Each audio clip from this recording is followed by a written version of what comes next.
9:05 we'll be starting sharp at around 9:05. Okay, I will be in the meeting sharp at 9 and the meeting will end sharp at 11. So value every single minute and be on time. So let us start without any further delay. So क्या क्या बात कर चुके हैं पहले, आपको already पता है कि मैं आपको रोज़ जो है एक जगह घुमाने के लिए ले जाते हैं। हम रोज़ जाते हैं, घूमते हैं एक जगह। तो अपने प्यारे भारत में हम हिमाचल प्रदेश घूम रहे हैं, राइट। और आज लगभग कवर कर लेंगे, आज इनफैक्ट कवर कर लेंगे हिमाचल प्रदेश घूमने को। फिर कल से हम अगला राज्य जो है उत्तराखंड घूमेंगे। Let me just quickly in 5 minutes tell you अब तक आपने देखा वाला एपिसोड, मतलब अब तक क्या हमने पढ़ चुका है, क्या हमने पढ़ा है, उसके बारे में मैं आपको ज़रा बता दूं। ठीक है, तो देखो यहाँ पर जो आपका हिमाचल प्रदेश था उसके बारे में हम पढ़ना स्टार्ट कर रहे थे। और हिमाचल प्रदेश आपको यहाँ पर मिलेगा, यानी कि लद्दाख। और कितने राज्यों से घिरा है उसको याद करवाया था मैंने आपको कि अगर आप अपना आंख बंद करेंगे, right, if you are in the class for the past 5 lectures, sir and ma'am, you will remember that what technique we use to navigate through various geographical locations. So be report to Himachal Pradesh and now be in Himachal Pradesh. Now close your eyes and if you see upwards, right? So at the upside of Himachal Pradesh you will find Ladakh. You will find Ladakh and now move in a anti-clockwise direction. Are you there? Just close your eyes. Himachal Pradesh के ऊपर आपको क्या मिलेगा बताइए, हिमाचल प्रदेश के ऊपर आपको क्या मिलेगा? सर लेह, लद्दाख। जम्मू। अरे लद्दाख, लद्दाख। हाँ, लेह तो लद्दाख कैपिटल है सर। ना उसका, Ladakh is the union territory. Okay, yes sir. so Himachal, keep your eyes closed and then tell me Himachal Pradesh के ऊपर आपको क्या मिलेगा? Ladakh. And then when you move in anticlockwise direction you will find what? So Jammu Kashmir, then Punjab, then Haryana, then UP, and then Uttarakhand, and after that the China. After that हमारा दुश्मन China. तो 6 राज्यों से घिरा हुआ है हमारा हिमाचल प्रदेश, जो कि बहुत ही खूबसूरत सा राज्य है जिसमें बहुत सारी चीज़ें आपको मिलेंगी और एक कंट्री के साथ करता है बाउंड्री शेयर। इसमें बहुत सारी खूबसूरत चीज़ें हैं। यहाँ पर आपको क्या क्या मिलेगा? इसी हिमाचल प्रदेश को सर एंड मैम हम क्या बोलते हैं? देवभूमि बोलते हैं, right, land of the gods. और यहाँ पर बहुत सारा टेम्पल भी मौजूद है और मोनेस्ट्रीज और टेम्पल में क्या फ़र्क होता है? जो हिंदू रिलीजन को फॉलो करते हैं वहाँ पर टेम्पल होता है, लेकिन बुद्धिज्म में टेम्पल या रिलीजियस प्लेस को ही क्या कहा जाता है? मोनेस्ट्रीज कहा जाता है। मोनेस्ट्रीज से क्या आपको याद आता है कि हिमाचल प्रदेश में ही आपको मिलेगा वर्ल्ड का हाईएस्ट मोनेस्ट्री, तो वो उसका नाम क्या है बताओ? की इंडिया, गोम्पा। इंडिया का हाईएस्ट मोनेस्ट्री, सॉरी, इंडिया का हाईएस्ट मोनेस्ट्री आपको मिलेगा यहीं हिमाचल प्रदेश में और इसका नाम है सर एंड मैम की गोम्पा, राइट। हम याद रखेंगे इसका नाम क्या है, की गोम्पा, ये हिमाचल प्रदेश में। और बुद्धिज्म के कौन से पंथी लोग इसको फॉलो करते हैं? तो गेलगुपा सेक्ट के लोग इसको क्या करते हैं? फॉलो करते हैं। आगे बढ़ जाए, हम हिमाचल प्रदेश में और बात करें तो दलाई लामा भी आपको यहीं मिलेंगे, जिनको कि शरण दिया था हमारे देश के प्रथम प्रधानमंत्री जवाहरलाल नेहरू ने, जब चाइना ने आक्रमण कर दिया था। कहाँ पर? तिब्बत पर। ये इलाका आपको चाइना का तिब्बत दिखेगा। चाइना एक बहुत ही छोटे एरिया में इधर रहता था, लेकिन चाइना ने आक्रमण किया था तिब्बत पर, तो वहाँ से दलाई लामा जो कि गुरु थे तिब्बतीजन बुद्धिज्म के, उनको फ्ली करके इंडिया आना पड़ा और इंडिया में शरण दिया था उनको जवाहरलाल नेहरू ने। तो वो रहते हैं धर्मशाला में ही। धर्मशाला जो शहर है वो आपको मिलेगा यहीं पर हिमाचल प्रदेश में ही। और धर्मशाला में क्रिकेट मैच भी होता है, वहाँ पे क्रिकेट ग्राउंड भी है। हैंडीक्राफ्ट्स के लिए फेमस आपका ये हिमाचल प्रदेश। सोलर पावर के लिए भी बढ़ चढ़ के आगे आ रहा है Himachal Pradesh, right. It is working towards becoming a leader in clean energy.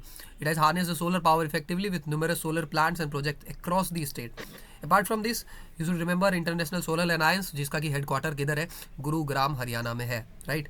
Now बहुत सारा ब्यूटीफुल लेक्स भी मिलेगा, right. And now see when I am saying all of this you should be जैसे यहाँ पर लेक आया तो you should be having a list of all the lakes that are there in the Himachal Pradesh. जैसे river आया तो you should be having a list of all the rivers in the Himachal Pradesh. That is what we do, that is called multi dimensional thinking. If you are not aware what we are doing, what is our way of studying, just refer to the 5 videos that we have already covered, and whenever you get time do it on 2x and then you will get an idea how to go about in this whole course.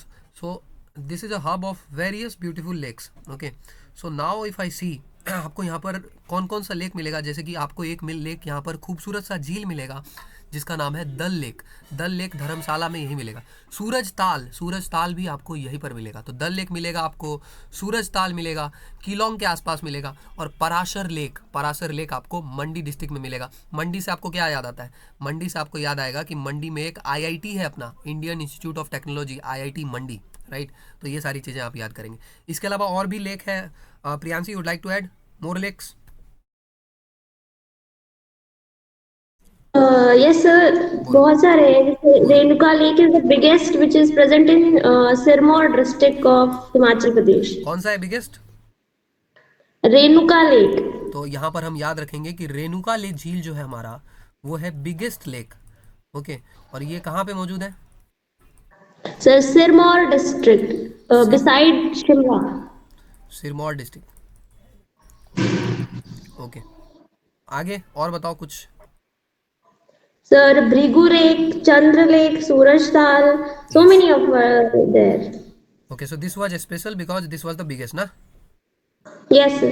Okay, so this is it. How you need, there are so many lakes, but if a lake is important, how we decide the lake is important? If it is the biggest, if it is the smallest, right? If it is a salt water lake, if it is a salt water lake, they may ask you in examination how many of them are salt water lake. Then how many of them are fresh water lake. So there are two kinds of water depending on the amount of salinity present in the water. What is the amount of salinity? Salinity means how much salt content is present in the water. So if there is very less salt content, then we call that the lake is of fresh water, and if there is lot of salt content, we call the lake is salt water. Apart from this, there is a different category called brackish water lakes. So now I am giving you an assignment. Just categorize that how many lakes of these that you have learned about Himachal Pradesh are salt water, are fresh water, or brackish water, or what does these terms even mean, and report to me in the next class. Okay, I will repeat and reiterate in front of you all that this is not a batch. If you see at the very starting in the banner, everywhere I have said that this is not a batch. In fact, it is a training course. And how do we do the training? You already know. Training is done by participation. Okay, by Ragra, and by participation. So you need to be involved, and you need to do it by hand on your own. I hope I am clear. Apart from this, there are various UNESCO World Heritage sites that are present. Okay, let me name a few. So one UNESCO heritage site that is present is Great Himalayan National Park. Okay, यहीं पर great Himalayan national park को दर्जा दिया गया है sir and ma'am UNESCO world heritage site का। Okay, और यहीं पर आपको दो इंडेंजर्ड स्पीसीज मिलेगा। एक आपको मिलेगा स्नो लेपर्ड, एक आपका इंडेंजर्ड स्पीसीज मिलेगा, और दूसरा जो इंडेंजर्ड स्पीसीज आपको मिलेगा वो है आपका वेस्टर्न ट्रैगोपैन। वेस्टर्न ट्रैगोपैन क्या है? वेस्टर्न ट्रैगोपैन एक तरह का बर्ड है, राइट। तो आपको क्या रिसर्च करना है कि आखिर इंडेंजर्ड स्पीसीज क्या होता है, एक्सटिंक्ट स्पीसीज क्या होता है, ये IUCN का रेड लिस्ट क्या होता है, इंडेमिक स्पीसीज क्या होता है। Go and do some research on that. And how will you do that research? This is a huge this is an age of technology, and you can use technology to your benefit, not only your harm. So use this thing called Gemini AI, right? Because the ChatGPT version is not updated, and the last update was in January 2022. So you can use Gemini AI, okay, for whatever demand of search you are having. Apart from this, एक toy train, जब भी आप शिमला जाएं तो please इस train में ज़रूर बैठिए। ये जो ट्रेन है आपको, it will feel like heaven, that you are going directly into heaven sitting in a train. So this train is called toy train. कालका शिमला रेलवे लाइन आपको यहीं पर मिलेगा। कालका नामक जगह से खुलती है ये रेलगाड़ी, और आपको पहाड़ों के बीच, वादियों के बीच, बर्फ़ से स्नो कैप्ड माउंटेन्स के थ्रू लेके एक सीनिक ब्यूटी प्रस्तुत करती है आपके सामने में। और जाहिर तौर पर इसको this site deserves to be called UNESCO world heritage site, and in short we call it toy train. Apart from this, Kasol is a place in Himachal Pradesh which is called mini Israel. Why? Kasol is called mini Israel because of high number of Israeli population. And okay, apart from this, आपको यहाँ पर एक और जगह याद आएगा, धर्मकोट। याद है? एक और जगह है धर्मकोट, जिसके बीच में और ये कसोल के बीच में जो है थोड़ा सा टसल था, लड़ाई था कि किसको कहा जाए मिनी इजराइल, लेकिन बाद में फैसला हुआ कि कसोल को ही कहा जाएगा मिनी इजराइल, क्योंकि ज़्यादा नंबर ऑफ टूरिस्ट कहाँ आते हैं? कसोल में आते हैं इजरायली टूरिस्ट। और ये कसोल आपको मिलेगा पार्वती वैली। वैली से आपको याद आएगा कि अगर दोनों तरफ पहाड़ हो और बीच में शहर बसा हो तो उसको हम बोलते हैं वैली। वैली यानी कि घाटी, हिंदी में क्या बोलेंगे? घाटी। और घाटी से याद आएगा कि कश्मीर भी अपना क्या है? घाटी है, राइट। आपने देखा होगा कि कश्मीर के बारे में कोई भी न्यूज़ है तो यहाँ पे बोलेगा कि टेंशन्स इन द वैली या peace in the valley, tourism is increasing in the valley. When you are reading the newspaper, it is any news about the valley means Kashmir, okay, in general. Okay, so Kullu Dussehra एक festival है। सो अगर festival यहाँ आया तो आपको ये जानना पड़ेगा कि और कौन कौन सा फेस्टिवल है। सो दिस वॉज आपका Himachal Pradesh at a glance, and what are the beautiful things present in Himachal Pradesh. You should not be like someone who just goes to Himachal Pradesh, book a simple hotel, eat some burger and pizza and come back. No information about GI tax, no information about UNESCO, nothing about handicrafts. Okay, do not be like that. That is not the way how an officer is. Okay, officer thinks multidimensionally, and he has idea of the geography of the place, the culture, polity, history, economy, everything. So be like that. SSB is going to check you about what you are in 365 and not in those 5 days. Okay, apart from this बहुत सारा news यहाँ पर भी हम पढ़ रहे थे। India के फर्स्ट वोटर जो है हमारे श्याम सरन नेगी सर, ये भी हैं यहीं पर, श्याम सरन नेगी सर। अच्छा प्रियांशी, इनका गांव कहाँ था श्याम सरन नेगी का, शहर बताओ, कहाँ किस जगह से थे हमारे Shyam Saran Negi sir? Okay, just check that. Okay, Kalpa, Kalpa village या फिर कल्पा जो जगह है उधर से यहाँ पे आपका श्याम सरन नेगी सर मिलेंगे। So just confirm that. Natural ice skating rink यहाँ पे मिलेगा, बहुत सारा world heritage site, land of gods, great Himalaya national park, Asia's highest village with a motorable road. So this is Asia's highest village. All this facts that I am telling you is related to only Himachal Pradesh. MTB Himalaya क्या है, एक तरह का bike race है, आप कभी जाएँ तो एमटीबी हिमालय देख सकते हैं, बाइक रेस है आपका। वर्ल्ड का हाईएस्ट स्टैच्यू हिमाचल प्रदेश में आपको मिलेगा जाखू हिल्स पर, जाखू हनुमान नाम का है। हाईएस्ट पोस्ट ऑफिस पूरे एशिया में लोकेटेड है, हिकिमधर नाम है उसका, और लाहौल स्पीति में मिलेगा। और लाहौल स्पीति से याद आया आपका कि एक जगह है आपका लाहौल स्पीति और एक जगह है आपका धर्मशाला। तो बारिश ज़्यादा कहाँ होता है, तो बारिश ज़्यादा कहाँ होती है, वर्षा ज़्यादा कहाँ होती है? आपका धर्मशाला में ज़्यादा बारिश होती है कि आपका लाहौल स्पीति में ज़्यादा बारिश होती है, बताओ? सर धर्मशाला में। धर्मशाला में ज़्यादा बारिश होती है, क्यों? क्योंकि धर्मशाला के साइड पे पेड़ ज़्यादा हैं। ओके, सो ये सारी बातें याद रखेंगे। इसके अलावा हम अब हिमाचल प्रदेश से जितना भी फैक्ट्स है आज कवर करके कल हम अगले राज्य पे घूमने जाएंगे जो हमारा उत्तराखंड होगा। आपको एक बार स्कीम करवा देता हूँ कि क्या क्या पढ़ा था हमने, and then we will cover some more fact. Apart from this, if you have prepared your notes, let me tell you how you need to prepare your notes. I have already briefed you that you need to write all the multi-dimensional points that are possible about the Himachal Pradesh, and these are listed. You can go and check that. Otherwise, you can take the screenshot what I want from you all about Himachal Pradesh. So in the center is Himachal Pradesh. You need to start writing with interesting facts. Why is the Himachal Pradesh famous for? I have already done it for you. I have shown you some beautiful slides, 10 good points about Himachal Pradesh in a glance. Apart from this, search on Gemini AI or anywhere GK facts about Himachal Pradesh. Now just make a summary of what are the important GK facts about Himachal Pradesh that I told. I already presented in front of you in this particular slide. Once done with this, you will be having some idea about Himachal Pradesh. Now you are required to go into depth about Himachal Pradesh. So how we are going to go in depth? So to go in depth, you can start at this point of thought. Okay, let me show you. Yes. So now then start with recent news. Sometimes what happens, sir and ma'am, that PM or president or CM of that particular state does something or visit somewhere, right? So that becomes an important news. So track whether in recent past president Indian president has visited that place or not. For example, अभी जो है Indian president जो हमारी Draupadi Murmu ma'am है, सी visited Himachal Pradesh, और वहाँ पे वो हिमाचल यूनिवर्सिटी, सेंट्रल यूनिवर्सिटी है, वहाँ पे जाके उनका कॉन्वोकेशन सेरेमनी अटेंड किया, राइट? तो उनको ट्रैक करना है कि वो कहाँ गए, और उस जैसे ही वो कहीं जा रहे हैं तो उनके बारे में जो फैक्ट्स है, पीएम पॉलिटी में कहाँ है, प्रेसिडेंट में कौन सा आर्टिकल है impeach, so you should think multi dimensionally. Apart from this geography, तो ज्योग्राफी में बहुत चीज़ आता है, जैसे I told you the location, state boundary, Tropic of Cancer passes और not, climate, how which type of climate, so I have already told you that the climate is sub humid, है ना? And vegetation.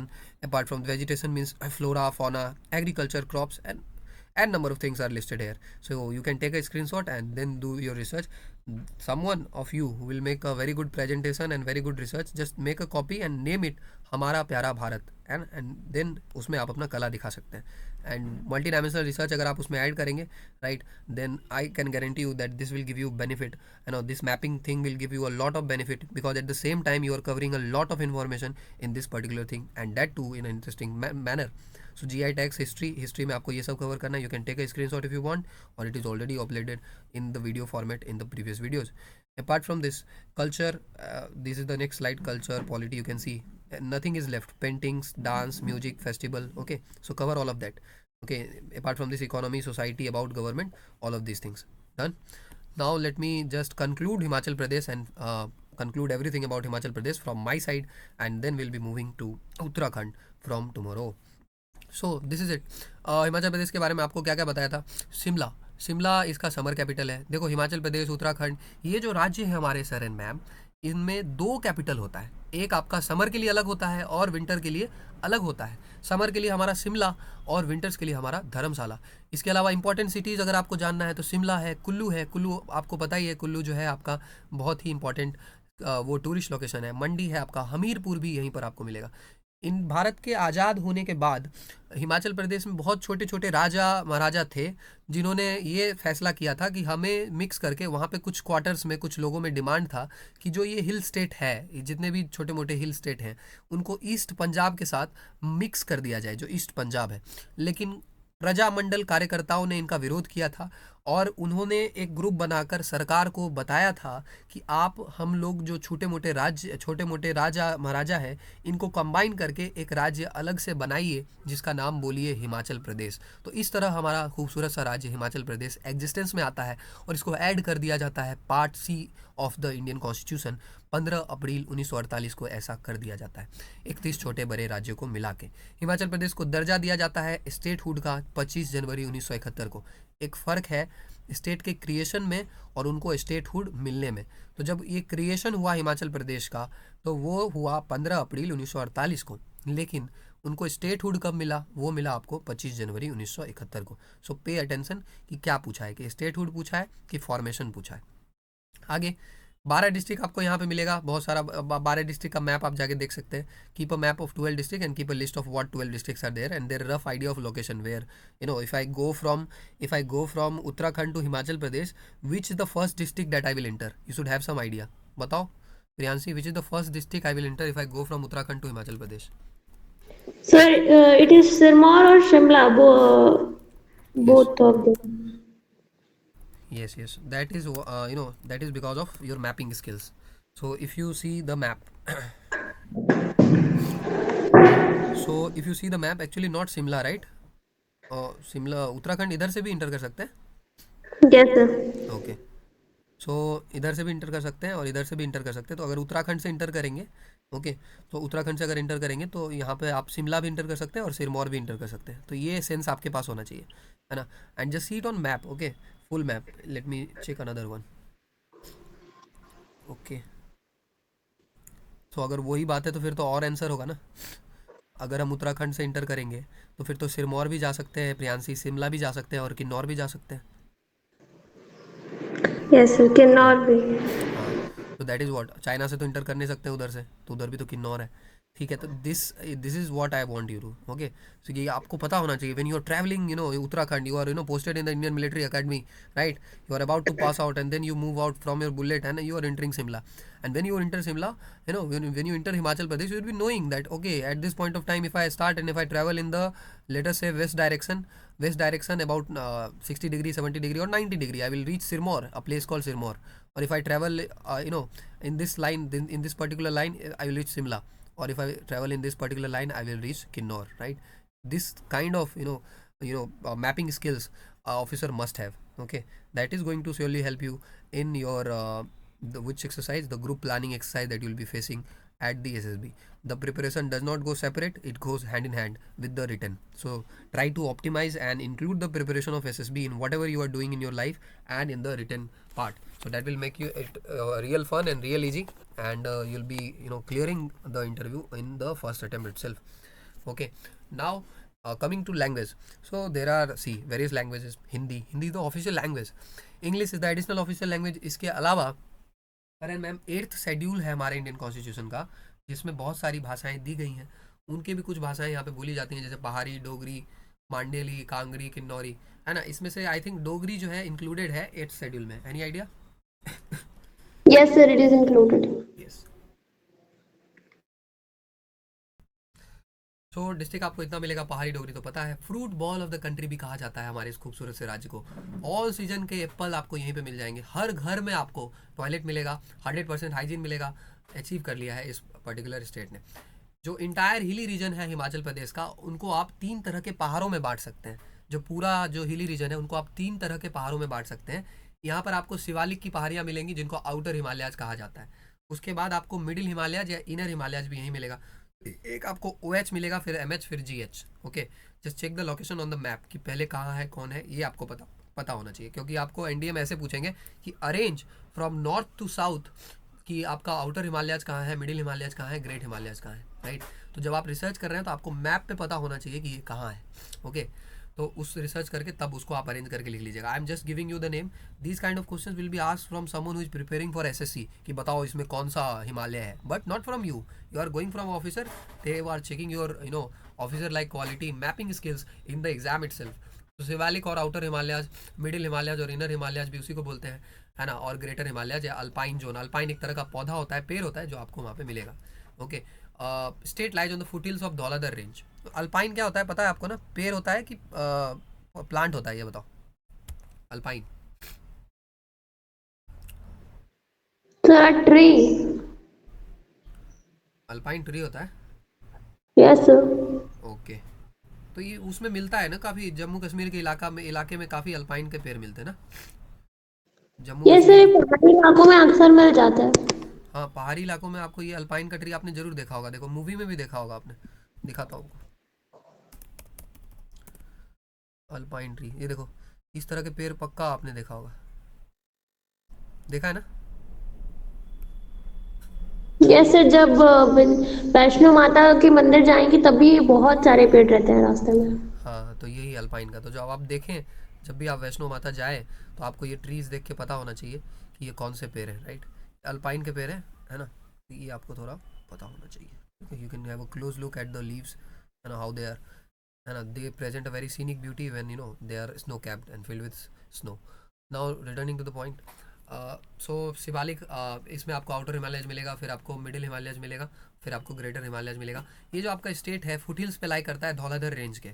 Dhauladhar range मिलेगा और उसी के foot hills पर, मतलब उसके चरणों पर आपको ये राज्य मिलेगा. क्लाइमेट यहाँ पर हॉट होता है, कभी गर्मी भी होती है, और सब ह्यूमिड जो है आपका ट्रॉपिकल, सब ह्यूमिड ट्रॉपिकल आपको क्लाइमेट देखने के लिए मिलेगा.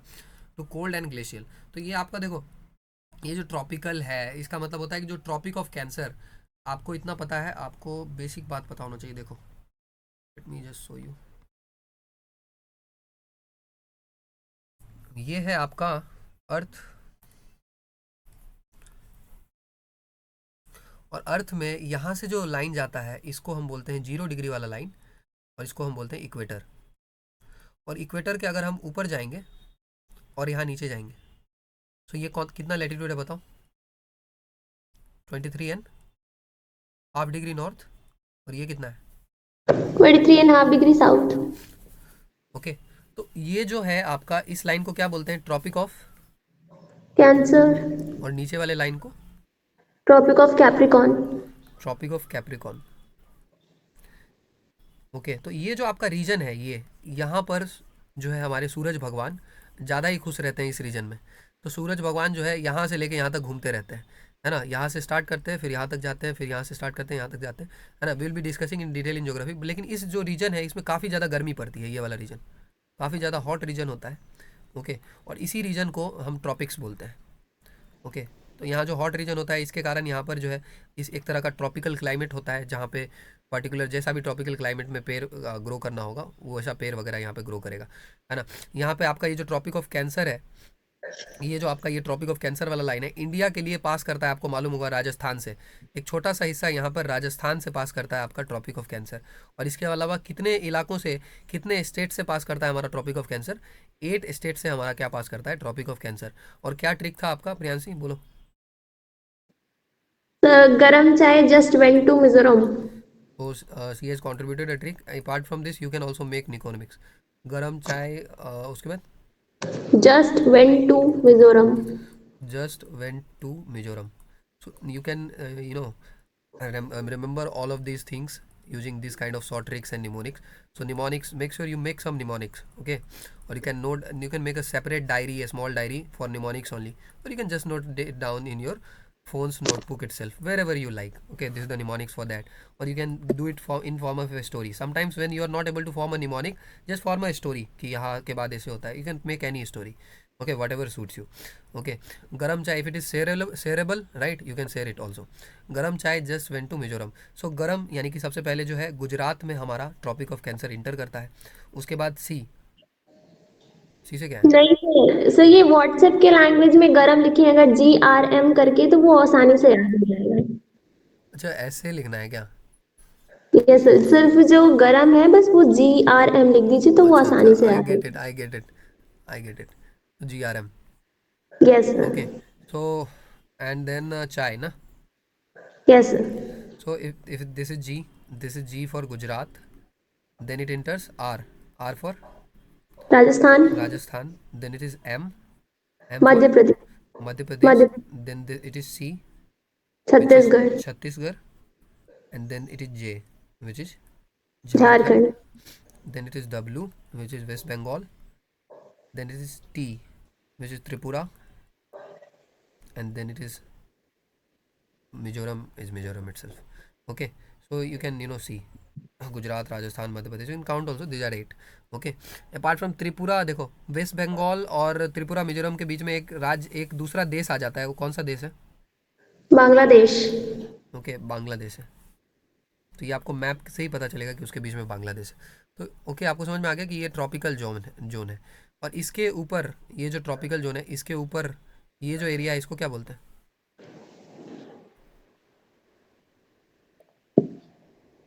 कितना 66.5 तक जाता है. यस सर, हाँ 66 हाँ, तो उसको क्या बोलते हैं? Temperate zone.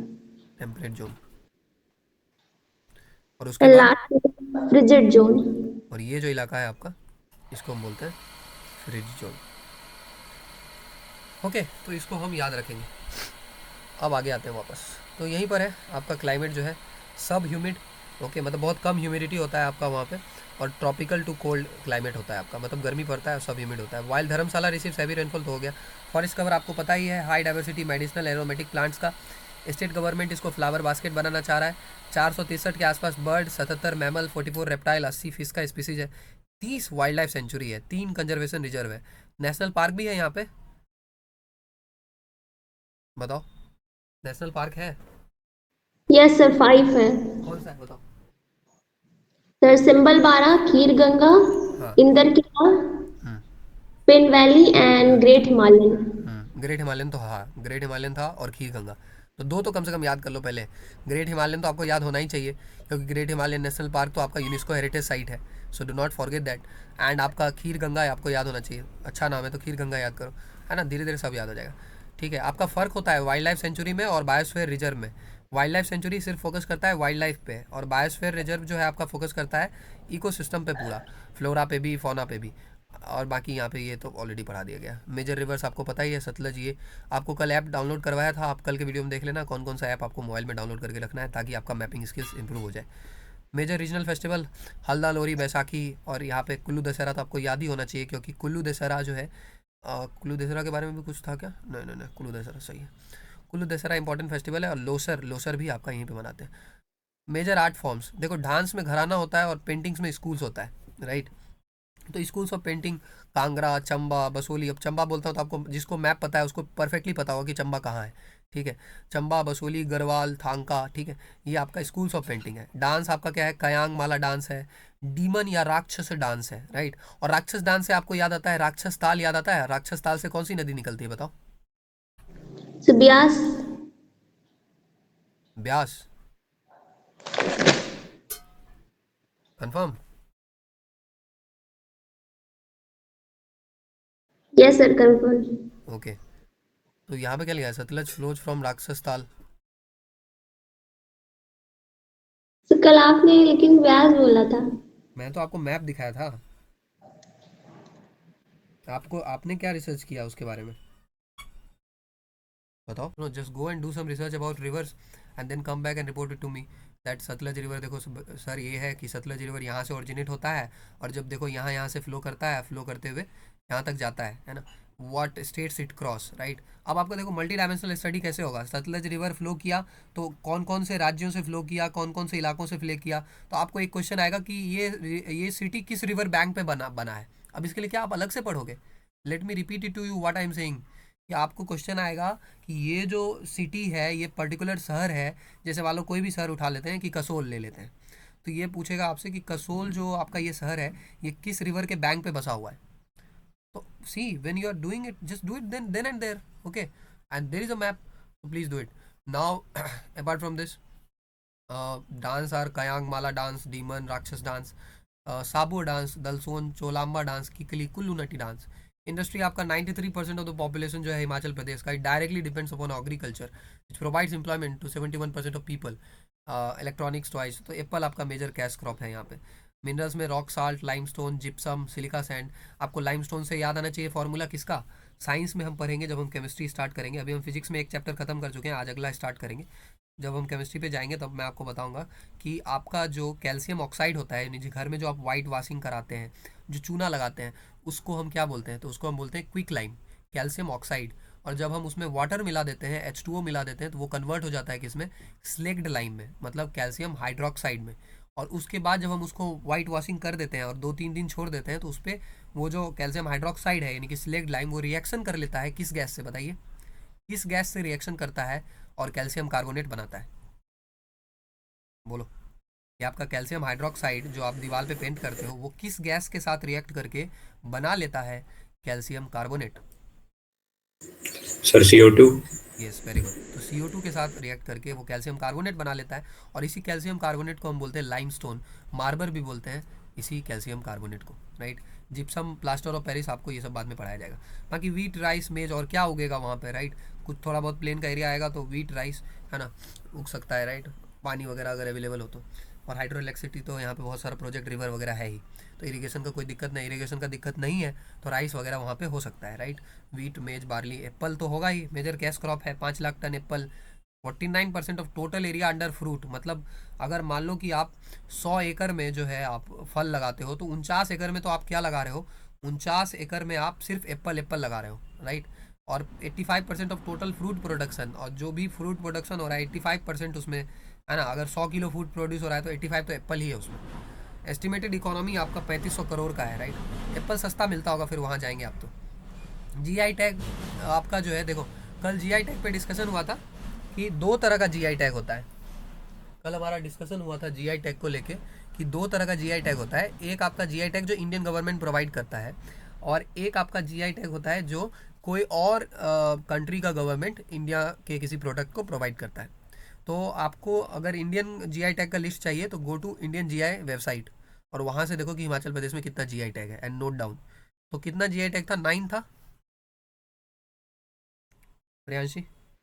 Yes sir. हाँ, तो वहाँ उसमें कुल्लू शॉल, कांगड़ा टी, चंबा रुमाल, किन्नौरी शॉल, ये आपका सब जीआई टैग था। और इसमें और ऐड कर लेना, बाकी जो यूरोप लोग, बाहर वाले लोग करते हैं वो भी अलग से उसमें ऐड कर लेना, और उसमें स्टार लगा देना कि ये बाहर वाले लोगों का है। स्टेट एनिमल क्या है हिमाचल प्रदेश का, अब आगे बात करते हैं स्टेट एनिमल।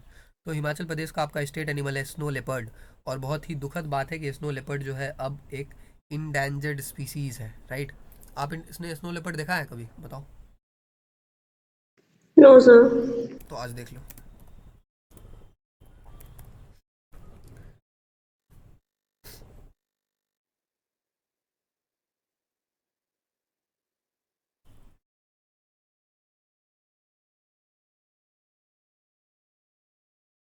सो ये है आपका स्नो लेपर्ड, राइट,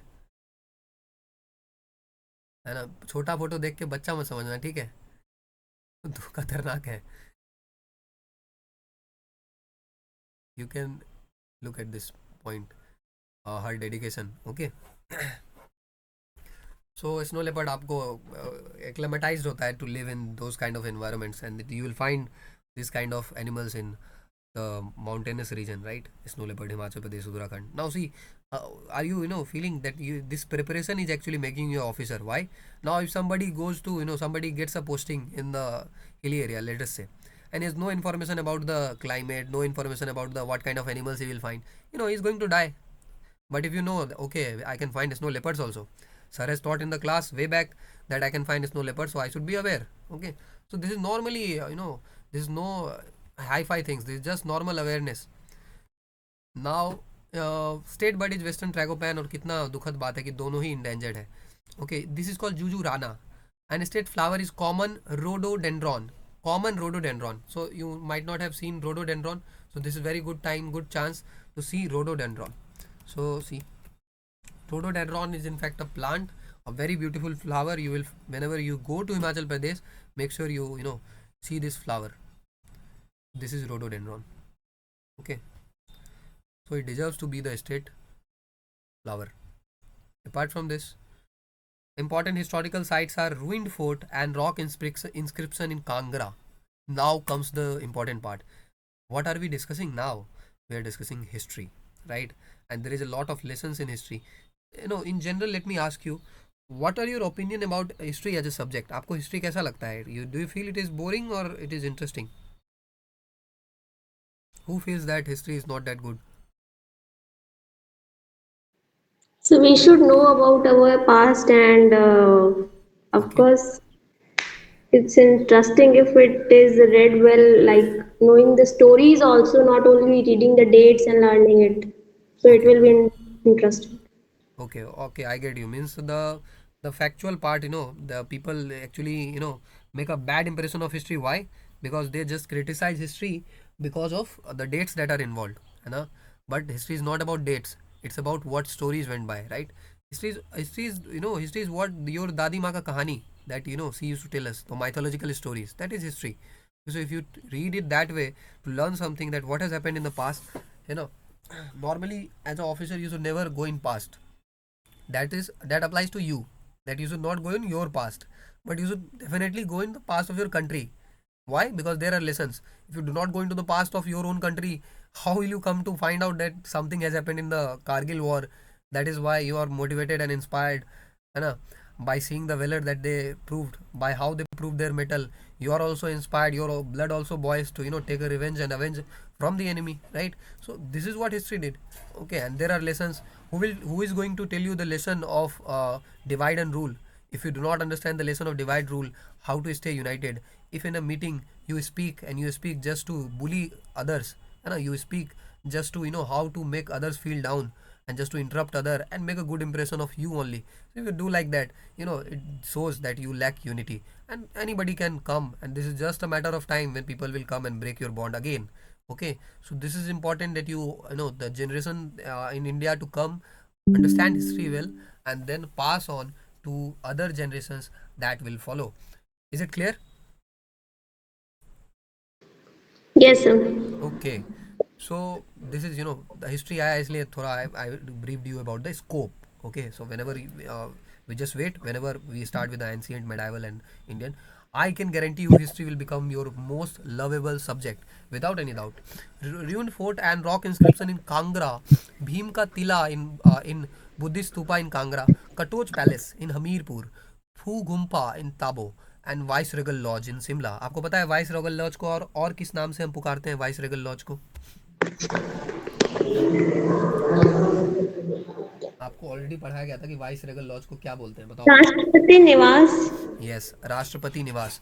सबको इंडिया में पता होगा कि राष्ट्रपति भवन कहाँ है, सबको पता होगा, लेकिन किसी को नहीं पता होगा कि राष्ट्रपति निवास कहाँ है. तो राष्ट्रपति निवास आज आपको पता चल चुका है. आप पता कर लीजिए, वाइस रेगल लॉज एक जगह है शिमला में, ये है आपका राष्ट्रपति निवास. Okay, sorry. Apart from this, make a list of World Heritage Site. Now, Ramsar sites. Now, let me tell you about Ramsar sites. Now, just I will go to Gemini AI,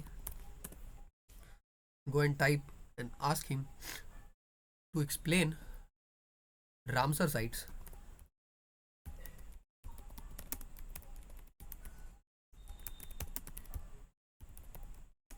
In simple terms. So imagine a really important wetland like a swamp, marsh, or even a bog. If this wetland is super critical for the environment, especially for birds like ducks and geese, it might get a special title, Ramsar site. So how simple it explained to you that if there is a wetland, and wetland means what? A swamp, a marshy place, right? There is some water over there, some mud over there. So this is it. You can refer to the image also. Ramsar sites are like VIP wetlands. They are chosen because they are important internationally. There is a whole agreement called the Ramsar Convention that the countries around the world sign to protect these special places. Being a Ramsar site means the wetland gets extra protection to keep it healthy. So next time you hear about a Ramsar site, think of it as a super important wetland with an international reputation for looking after wildlife. Now you can go on and on to research from your own side. Okay, tell me about the Ramsar Convention. Tell me all the facts related to Ramsar Convention. That would be your next prompt, right? So type here, tell me about Ramsar Convention and all the facts. So it will tell you all the facts. Apart from this, if I ask him, so a list, so a list of Ramsar sites in India with their states. It will give me a list of all the Ramsar sites. So it is the data updated till as of May 2024. So it is very updated. There are 80 Ramsar sites in India. So first is Chilika Lake. Okay, so Chilika Lake is in Odisha. This brackish water lake. See, I told you that there are three kinds of lake. There is a lake which is salt water. Then there is a lake which is fresh water, and then there is a lake which is brackish water. This brackish water lagoon is the largest wintering ground for migratory birds on the Indian subcontinent. It is home to a variety of birds including flamingos. आपका एक book भी था ना English में, flamingo, पढ़ा होगा आपने. Yes, sir. ठीक है. आइबिसेस, पेलिकन्स, डक्स, गीज एंड सोर बर्ड्स. ओके, तो यही है. तो अब देखो, आप नॉर्मल इंसान क्या करेगा, है ना, वो क्या करेगा, सिर्फ ये लिख लेगा ब्रैकिश वाटर, ये वो rubbish. That is not the way.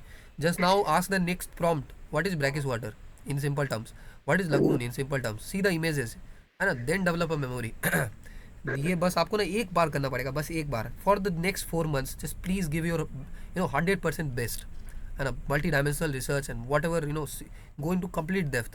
And once you have prepared your notes, believe me, you will have to never ever read this GS again, never in life. Okay, so एक बार ही करना है ना, please अच्छे से कर लो, मिल के कर लो साथ में. Chilika lake is in Odisha.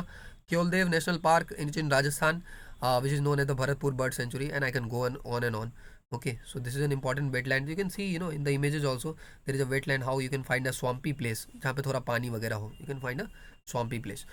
Okay, so this is it. So they might ask you how many Ramsar sites are in India. So if you do not rely on this data, you can go on the official site, how many Ramsar sites in India. I think it will also agree that there are, as of now, 80 Ramsar sites in India. You can see on the map also where are they located, and you can also go onto the official something of India, or you can just check out what are the Ramsar sites. Wikipedia पे भी reliable information होता है, और Ramsar site का कोई ना कोई अपना ऑफिशियल वेबसाइट भी होगा. ठीक है, तो वहाँ से if in doubt, okay, if everybody is agreeing that 80 it is will be 80, और if nobody agrees, then Ramsar site's official website refer to that. So you can see, you can come to Ramsar Convention on Wetlands. This is the official site of Ramsar Wetlands, and the convention you can read about what they do, their work, their countries, and then you can go where countries. So if I click on countries, I have to find my country in this particular list. Just scroll and ढूंढो हमारा प्यारा भारत कहाँ है. Okay, found it. So now you see the Ramsar site is 80. So entry into force 1982. So Bharat में Ramsar site transfer, Bharat ने Ramsar convention को join कब किया था, 1982 में, और रामसर साइट कितना है, इतना. और इस पर आप क्लिक करेंगे तो आपको जो है पूरा लिस्ट, डेटा, सब कुछ इसमें दिख जाएगा. ओके, कहाँ पर क्या है. You can add all of these numbers. 32, 10, 42, 3, 45, 45, 4, 49, 49, 10, 59, और 59, 1, 60, 20, 80. क्लियर? अरे is it clear? Yes, sir. To others? Yes, sir. Yes, sir. अच्छा, now see the map also. I can go on and fact, but facts are not knowledge, है ना. Exploring is knowledge. Exploring curiosity, fueling curiosity is knowledge. So see, can you explain why the Ramsar sites are located at the extreme point only?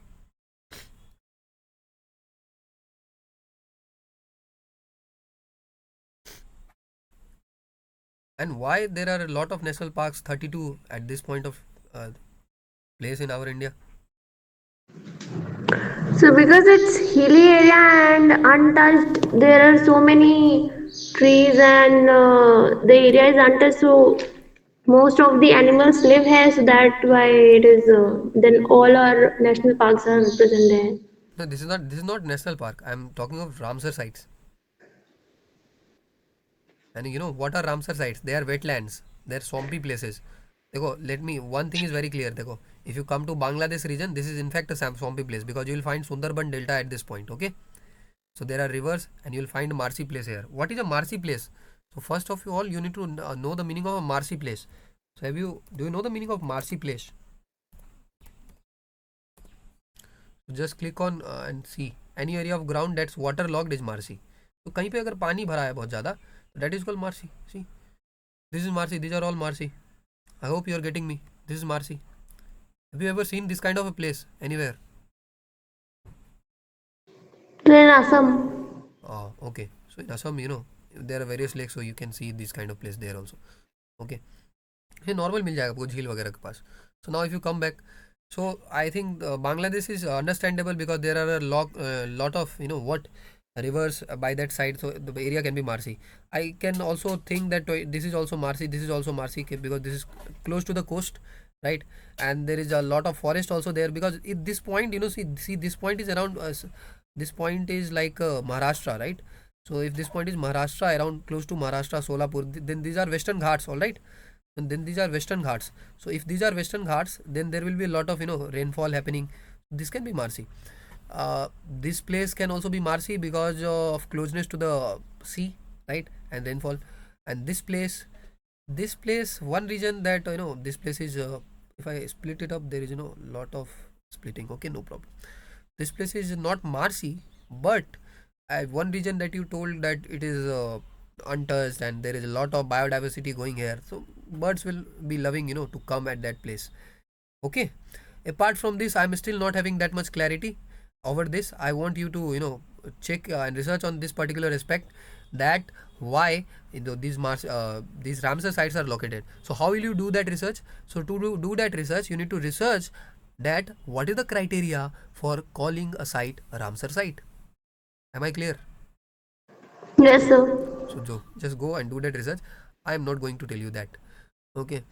Apart from this, Chandratal, Pong Dam Lake, Renuka Lake are the Ramsar sites. In this, there is no biodiversity hotspots. Okay. Endemic bird areas, Western Himalayas. Bird sanctuaries, these are the national park, these are the biosphere reserve. I already told you there is a difference between these two. Wildlife sanctuaries are there.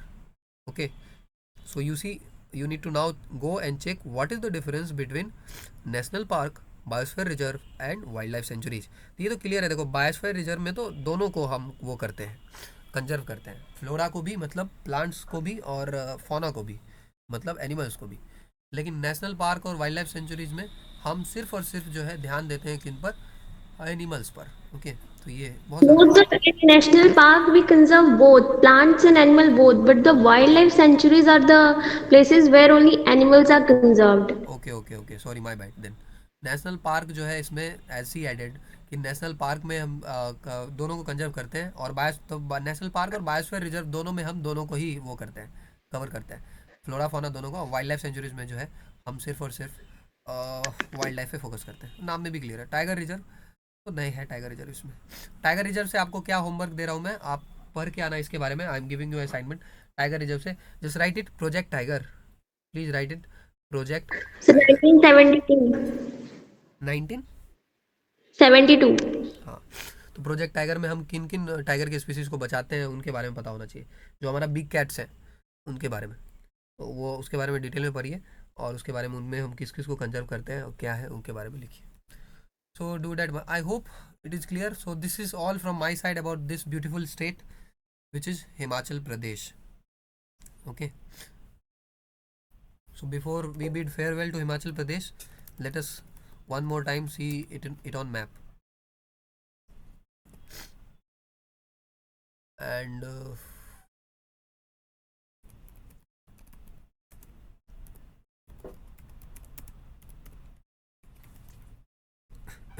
sorry.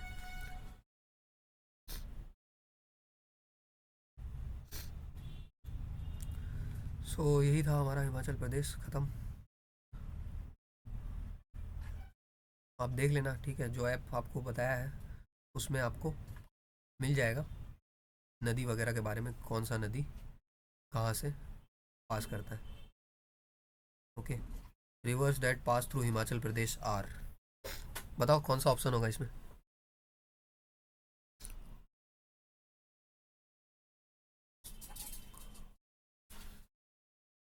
So D. D होगा, ठीक है. अब ये सब river तो ब्यास, सेनाब, रावी आपका यहीं से पास करता है. यमुना एक छोटा सा हिस्सा सिरमौर से पास करके जाता है, ठीक है. तो यही है आपका रिवर के बारे में. तो रिवर के बारे में आपको पता होना चाहिए. यमुना, ये जो आपका नदी नीचे से जा रहा है ना,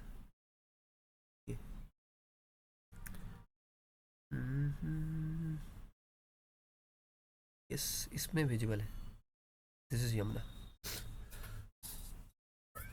and see this is this is I think very good map. इसमें ये भी विजिबल है कि आखिर किस किस जगह से जा रहा है, किस किस डिस्ट्रिक्ट से जा रहा है, राबी है ना, कितना लेंथ है, इस तरह का आप कुछ मैप बनाना। This is what I am telling you to do.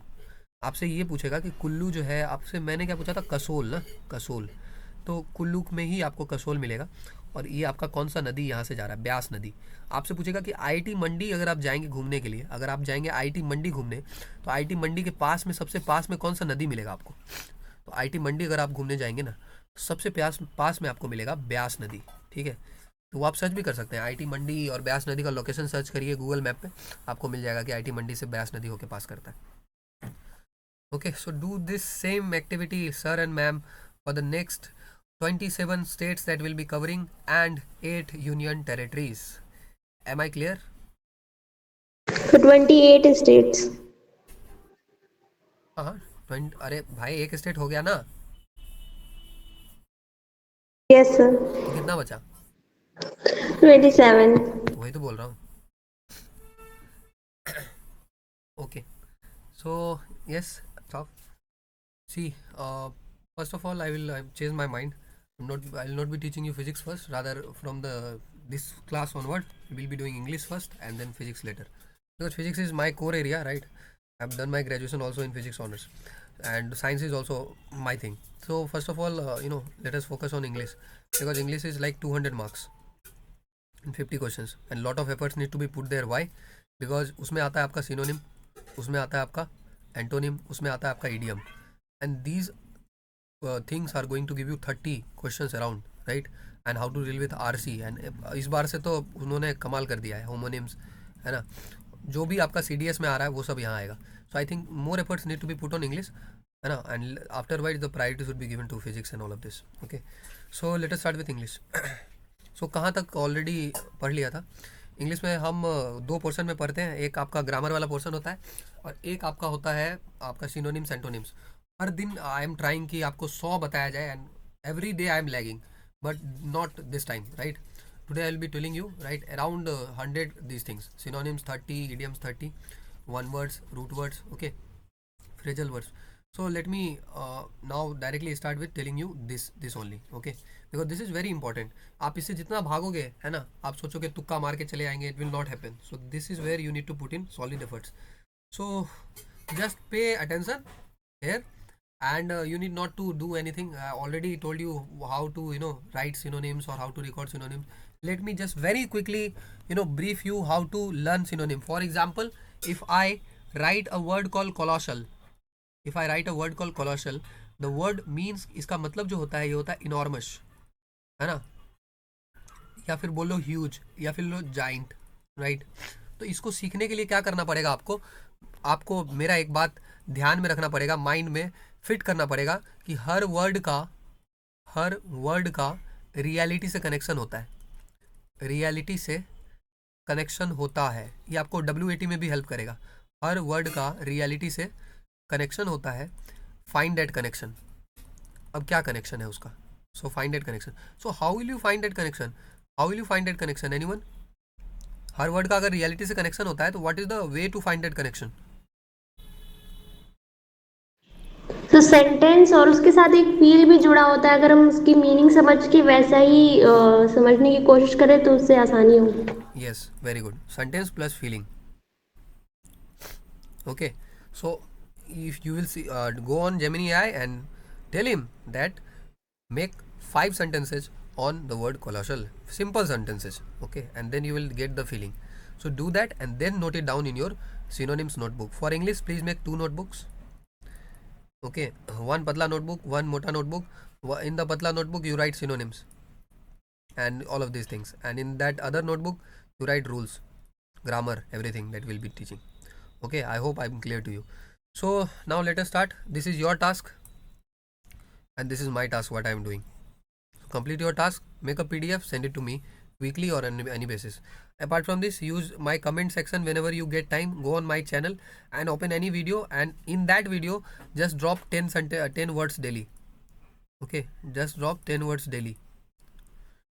Believe me, sir and ma'am, if you miss any of these things I am telling you, you will not be able to produce it or write it in the exam. Why? Because these things require 3 times repetition, and provided timing constraint and all, I hope there is not an optimal solution where you can repeat. So this is the smartest strategy that one can come up with, that to read it one time in the class, then to revise it other time the day after, then to form a sentence, their revision, and then go into the comment box. This is the rule that I have optimized for you all. Now rest I leave up to you, your buddhi, your vivek. Okay. If you are after shortcuts, may God bless you. Colossal का मतलब होता है आपका enormous. उसके बाद आपका एक word होता है आपका इंट्रेपिड. इंट्रेपिड का मतलब क्या होता है बताओ? अब तक तो याद हो जाना चाहिए.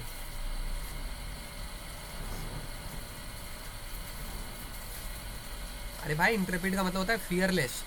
इंट्रेपिड, टेरर, टेरर डर, डर नहीं लगता है. इंट्रेपिड खत्म. आगे बताओ. एब्रोगेट. एब्रोगेट का मतलब होता है रिपील. अब रिपील से नहीं समझ में आ रहा है तो ऐड कमेंट्स, अपना कमेंट ऐड कर दो. कैंसिल कर देना. Cancel. Add WhatsApp comments. Cancel कर देना. अरे आपको पढ़ना है ना, अंग्रेज चले गए, अंग्रेजी छोड़ के गए हैं, राइट. अपने तरीके से पढ़ो. डेफरेंस. डेफरेंस का मतलब होता है, देखो डेफरेंस पढ़ के वो लोग जो स्मार्टनेस दिखाएंगे कि सर हम वाइब से कर लेंगे. वाइब, ये जो आप फीलिंग बोल रहे हो ना, फीलिंग. फीलिंग का मतलब होता है वाइब. सर हम एग्जाम में वाइब से कर लेंगे, कैसा वाइब आ रहा है, पॉजिटिव वाइब, नेगेटिव वाइब. तो डेफरेंस से कैसा वाइब आ रहा है सर में? बोलो, डेफरेंस से कैसा वाइब आ रहा है? नेगेटिव. लेकिन इसका मतलब है रिस्पेक्ट. तो ये से आपके लिए, आपको एलिमिनेट करने के लिए यही सब डाला जाएगा. डिफरेंस का मतलब होता है रिस्पेक्ट, सम्मान. उसके बाद 5वां एक वर्ड होता है आपका कोवेनेंट. कोवेनेंट का मतलब होता है, आप जो जब किसी के साथ आप कोवेनेंट साइन करते हो, तो कोवेनेंट का मतलब होता है आप उसके साथ क्या साइन कर रहे हो? कॉन्ट्रैक्ट साइन कर रहे हो, राइट. इसके बाद एक वर्ड होता है आपका ऑब्नॉक्शियस. ऑब्नॉक्शियस. ऑब्नॉक्शियस का मतलब होता है डिसगस्टिंग. कहीं पर आप जा रहे हैं और वहाँ पर पूरा कचरा फैला हुआ है, राइट. देखो बोल रहा ना, ऑब्नॉक्शियस, डिसगस्टिंग, तो आपके दिमाग में इमेज बन रहा है ना. Think of the image, think in terms of feeling और think in terms of image. Okay. If you do that, your WAT in SSB will become very very good, and you will not to require, you know, practice it from separately. Apart from this, let me also tell you that today is what day? Today is Thursday, na? So Thursday, Friday, Saturday, and on Sunday. On Sunday at around what time? At around 10 a.m. we'll be having session number 2, season 1, episode 2. So we are actually doing a season for trying to develop human like qualities for SSB, not OLQs, but human like quality in SSB. I will not be briefing you all about this thing. If you are someone you who are after shortcuts, that I will just do one story लिखूंगा और मैं इधर ये normal सा process है, तो आपके लिए वो है भी नहीं फिर. ओके, तो do not go and watch that episode. So if you are someone who believe in hard work and plant preparation, right, then you can go and watch season 1, episode 1. This season is SSB a lifestyle. Okay, so this is the name of the season, and then season 1, episode 1 is about how to inculcate in daily lifestyle, so that how to improve our daily lifestyle for and orient it according to SSB procedure. So we have done a lot of brainstorming, and from participation from everyone, we have made an episode, made with teamwork, made with love and efforts. So you can watch that. Once you complete that, come in session 2 if you have completed that, and attend that session for I think 10 to 1 p.m. They will be doing a lot of hard work and brainstorming that day. I'll be taking like 12 to 13 pictures and a lot of 60 around WATs, SRTs, going into the depth and intricacies of every task that is performed, and why the task is performed, and how the task should be performed in a pragmatic and ideal way. Okay, so I welcome you all on that session. If you are interested, you can join. Apart from this, orient your preparation itself according to SSB. Obnoxious का disgusting होता है, ये हम याद रखेंगे. इसके अलावा जो है प्रोलिफरेट आपका एक वर्ड होता है, प्रोलिफरेट. तो प्रोलिफरेट का मतलब होता है, इसका मतलब होता है रिप्रोड्यूस रैपिडली. इसका मतलब होता है रिप्रोड्यूस रैपिडली. कोई चीज़ जो है अचानक से बढ़ने लगे, है ना, एक मल्टीप्लाई होने लगे, इंक्रीज करे रैपिडली, या कह लो कि इंक्रीज करे, तो उसको बोल रहे हैं कि प्रोलिफरेट कर रहा है, राइट. या फिर क्या बोल सकते हैं इसके लिए, सेंटेंस क्या बोलते हैं, the cases of this disease are increasing, या फिर are proliferating. Okay, या फिर अगर the incident of terrorism are proliferating, क्या ये Okay. Proliferate. Proliferate. Actually, what happens na? I am speaking at 2x, right? So sometimes this can happen. Anyway, paradox. Paradox का मतलब, paradox तो आपका एक रैपर भी है ना, आपने सुना होगा। पैराडॉक्स का मतलब होता है पजल, राइट। तो पैराडॉक्स का मतलब क्या होता है? पजल। उसके बाद आपका नाइन्थ है आपका कोलोशल। कोलोशल तो हो गया। इसके बाद है एक इंसेप्शन। इंसेप्शन आपका एक मूवी भी है, इंसेप्शन। इंसेप्शन का मतलब होता है ओरिजिन। इंसेप्शन का मतलब क्या होता है? ओरिजिन। 9 हो गया। इसके अलावा पहले तो इधर मैंने खुद बकवास लिख दिया, इधर उधर रुक जाओ। एक वर्ड आपका ग्रैंडर होता है, जिसका मतलब होता है मैग्निफिसेंस। आप ये प्रोनाउंसिएशन वगैरह का देख लेना, ठीक है ना। कई लोग प्रोनाउंसिएशन का भी प्रोनाउंसिएशन गलत करते हैं, ठीक है, तो उसमें कोई प्रॉब्लम नहीं है ना। There is no problem in that. Okay, अंग्रेज आप देखो प्रोनाउंसिएशन में जो होता है आपका, ब्रिटिश इंग्लिश भी होता है, अमेरिकन इंग्लिश भी होता है, इंडियन इंग्लिश भी होता है। So you can just see to it कि आप नॉर्मल बोल रहे हो, ठीक है, मतलब ज़्यादा भी अलग नहीं होना चाहिए। जैसे एक वर्ड होता है आपका BOQUET, इसको क्या पढ़ते हैं बताओ? एनीवन? बुके। अरे उधर से बताओ, लड़के लोगों में से बताओ। Yes, sir. Bouquet. बुके ही पढ़ते हैं, राइट। ये मैं कुछ इंसानों को जानता हूँ जो इसको बॉकेट पढ़ते हैं। ओके, कोई है आप में जो बॉकेट पढ़ता है? ठीक है, तो if you know that kind of thing should not happen. Okay, मतलब आपको नॉर्मल पता होना चाहिए कि उसको क्या पढ़ते हैं। अच्छा, इसको क्या पढ़ते हैं बताओ तो, इसको बता दो, मैं जान जाऊंगा आपको। बोलो।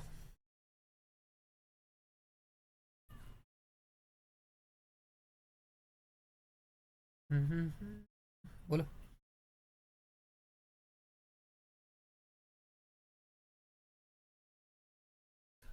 गूगल वालों जल्दी। तो नॉर्मली इसको कोप ही पढ़ेंगे, इसमें क्या दिक्कत? क्या पढ़ेंगे? कोप। कोप। इसको पढ़ते हैं कू। आपको कू। जान के आश्चर्य होगा, इसको कू पढ़ते हैं। यस, दिस इज ये है कॉल्ड क्या? दिस इज अ मिलिट्री कू। जब किसी स्टेट में या किसी सॉरी कंट्री में मिलिट्री जो है सरकार को गिरा दे और खुद सरकार बना ले, तो इस प्रोसेस को कू कहा जाता है। जैसे कि म्यांमार में, तो हम्म। पाकिस्तान में तो रोज होते रहता है, तो उसका तो बात ही नहीं कर सकते। इसको हटाओ, तो इसको कू पढ़ते हैं। तो यही सब है, मतलब कुछ कुछ कुछ बात ये होना चाहिए। तो प्रोनाउंसिएशन का कोई मेरे को बोलना मत, है ना, प्रोनाउंसिएशन का देख लेना। अब आगे ग्राइंडर, उसके बाद आपका एक वर्ड होता है ट्रैम्प। एक वर्ड होता है आपका ट्रैम्प। ट्रैम्प का मतलब होता है आवारा, वॉन्डरर, जो इधर उधर घूमते रहे, कोई काम ना हो उसको।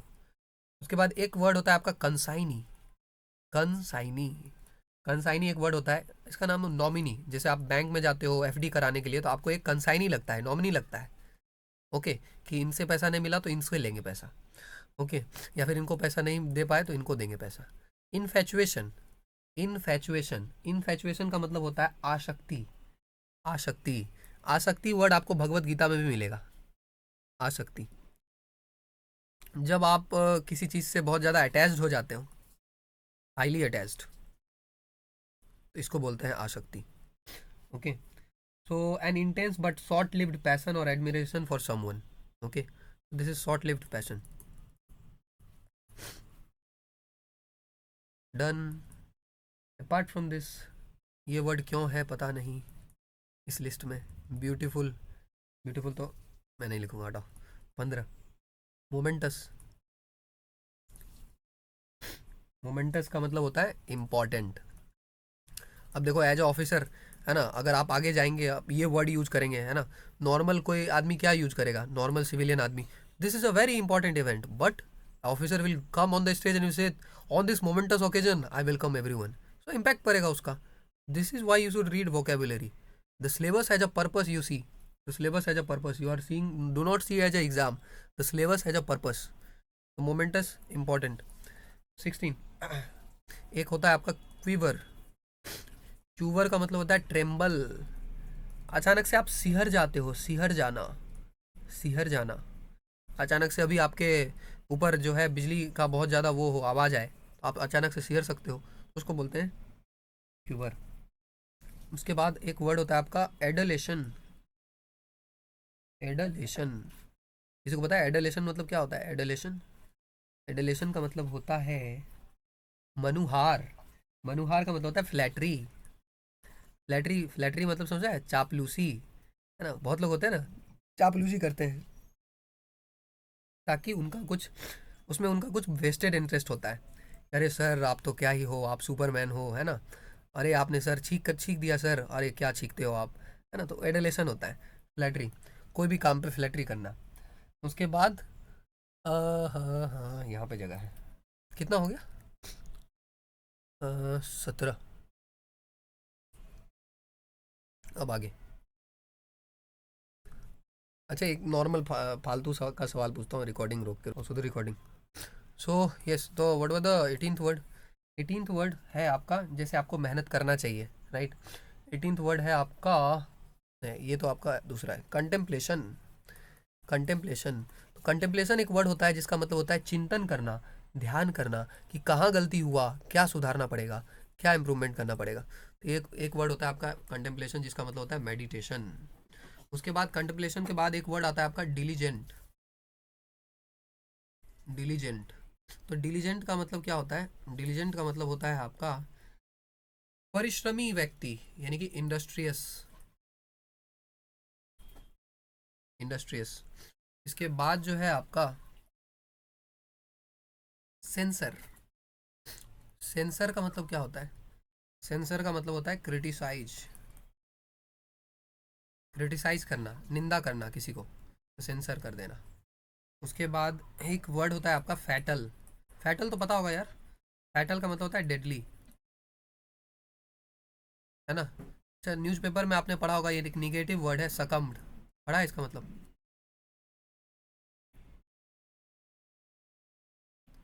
बताओ, किसी को पता है सुना इसका? है, मतलब नहीं पता।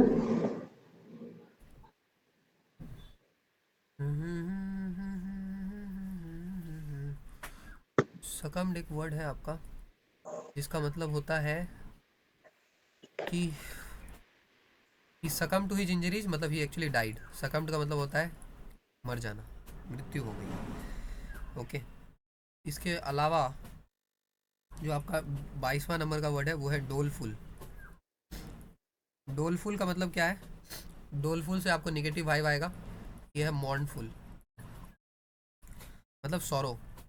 सौरो मतलब दुख। इसके अलावा जो है 23 नंबर का वर्ड है आपका ग्रफ। ग्रफ का मतलब होता है रफ। ग्रफ, रफ तो बहुत सिंपल है, सिंपल है। रफ, ग्रफ, ग्रफ और रफ तो एक ही है। उसके बाद 24 नंबर का वर्ड है फिडेलिटी। क्या वर्ड है? फिडेलिटी। फिडेलिटी का मतलब होता है सत्य के प्रति निष्ठा, loyalty. Loyalty, okay. Faithfulness to a person, तो कोई फिडेलिटी दिखा रहा है किसी की तरफ, मतलब वो लॉयल है उसको लेके। इनफ्रक्चुअस, आगे एक वर्ड है आपका इनफ्रक्चुअस।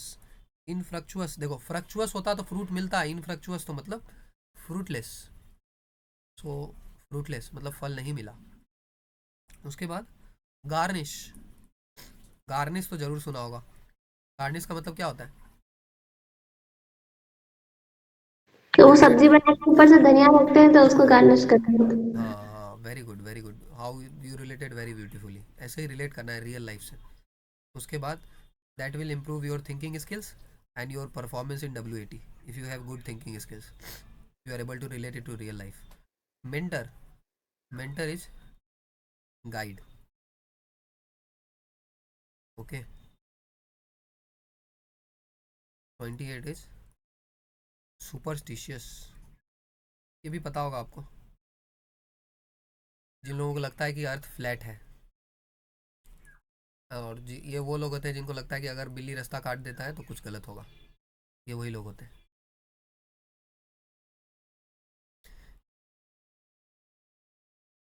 बिल्ली, बिल्ली फिर रास्ता क्रॉस कैसे करे ये बताओ?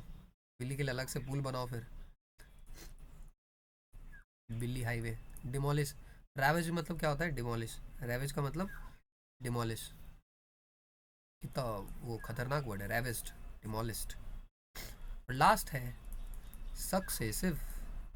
सक्सेसिव मतलब जैसे 1 2 3, या राम इनके बाद ये आए, है ना, या फिर सबसे पहले प्रधानमंत्री थे जवाहरलाल नेहरू, उसके बाद दूसरे कौन थे, बताओ। अब ये मत बोलना कि दो body knows the person who ever come second. Okay, बताओ who was the second prime minister. Gulzari Lal Nanda. He was Gulzari Lal Nanda for a brief period of time, right.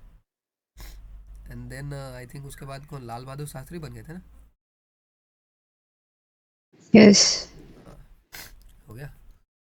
So this was about synonyms. Now let us go to idioms. Okay, if you whenever you report to your SSB, right, you will be seeing that they, as an officer, they will be using a lot of idioms and lot of good words. One good word that they will be using right in front of you is this. I've already told you this word that they use a lot. It's called dejected.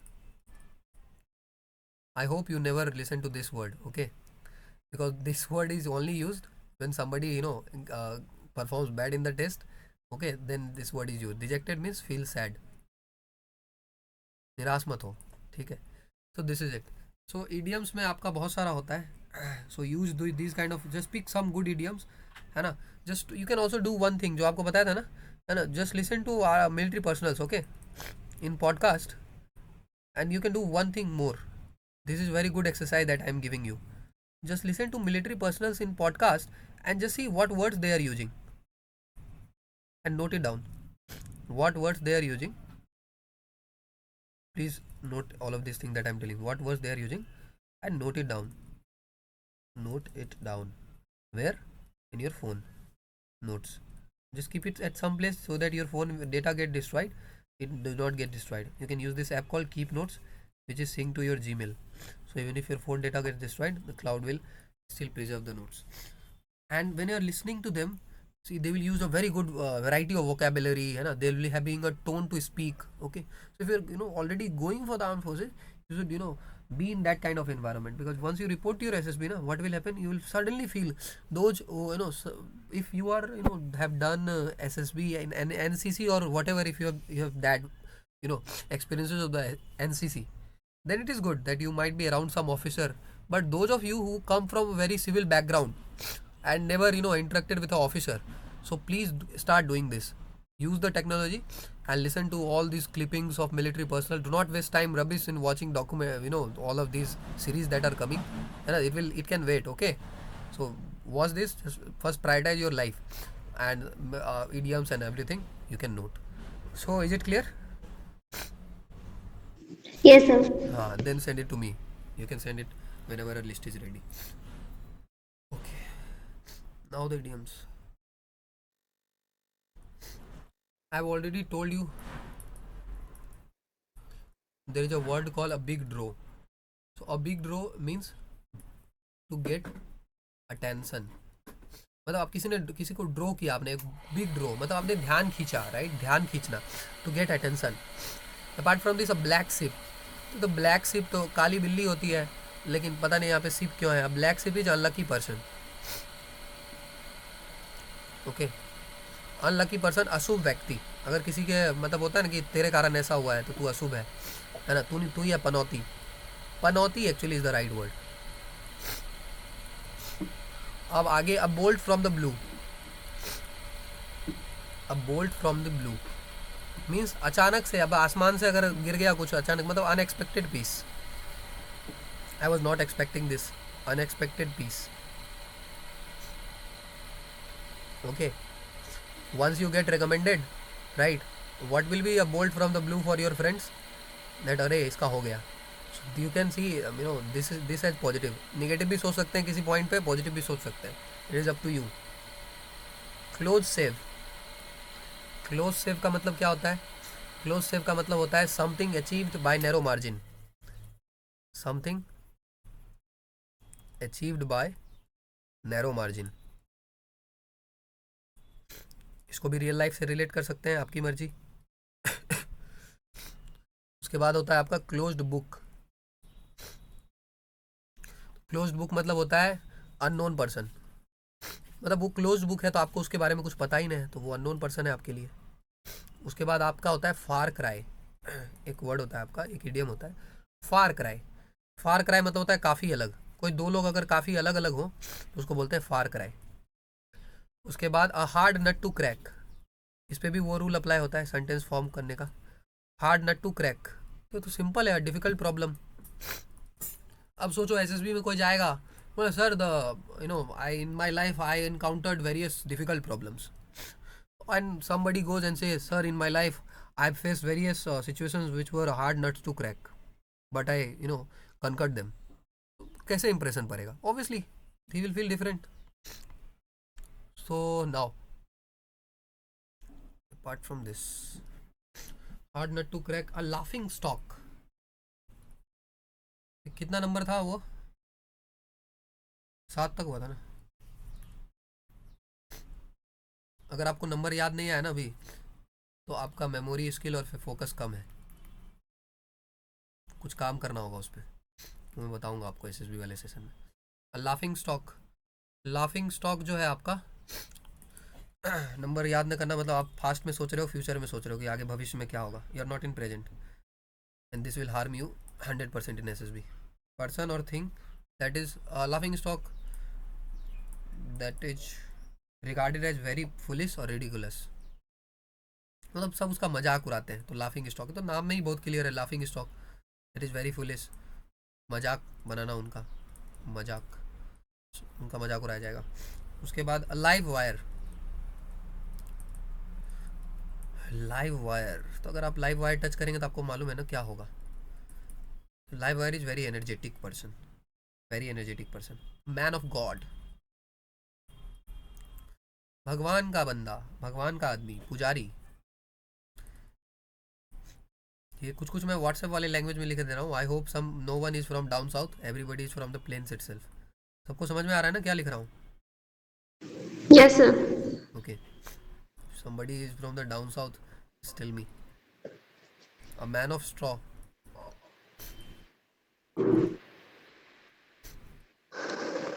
Okay, a man with no voice. Straw, straw मतलब होता है तिनका। Straw का मतलब तिनका, तो तिनके जैसा आदमी, मतलब जिसके आवाज बात का कोई वैल्यू ना हो, मामूली आदमी। अ मैन ऑफ स्ट्रॉ, मामूली आदमी। Okay, rather than I could have written a man with no voice or will of his own, but also write this apart from this, a man of no voice or will.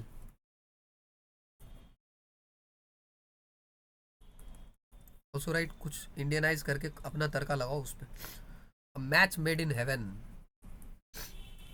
ये तो सबको पता होगा, match made in heaven. A happy and harmonious marriage and और partnership. Okay, इसके लिए मैं ये लिख देता हूँ, आपको समझ में आ जाएगा। नाउ आगे, अ पेनेलोप वेव।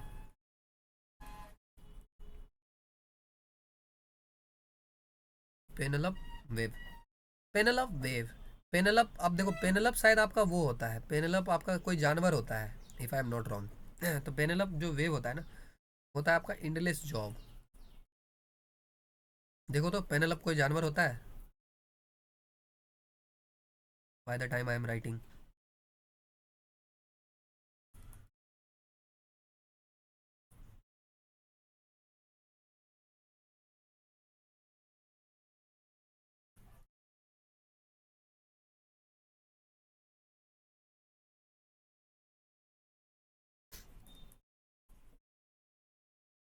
बताओ, मिला पेनेलोप क्या है?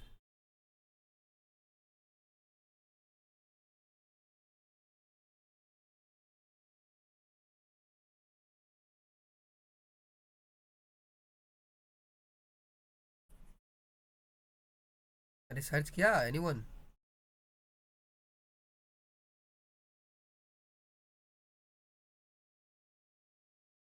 सर कोई बर्ड होती है। बर्ड, फोटो दिखा? Yes sir. हाँ, तो पेनेलोप का वेव होता है ना? और उसके बारे में अगर तुम पढ़ोगे तो शायद उसका काम कुछ बिजी जैसा है ना? आई डोंट नो, देखो।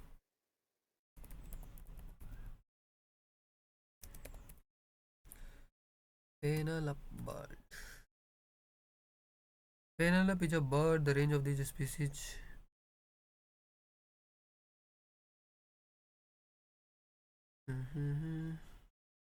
इसका चोंच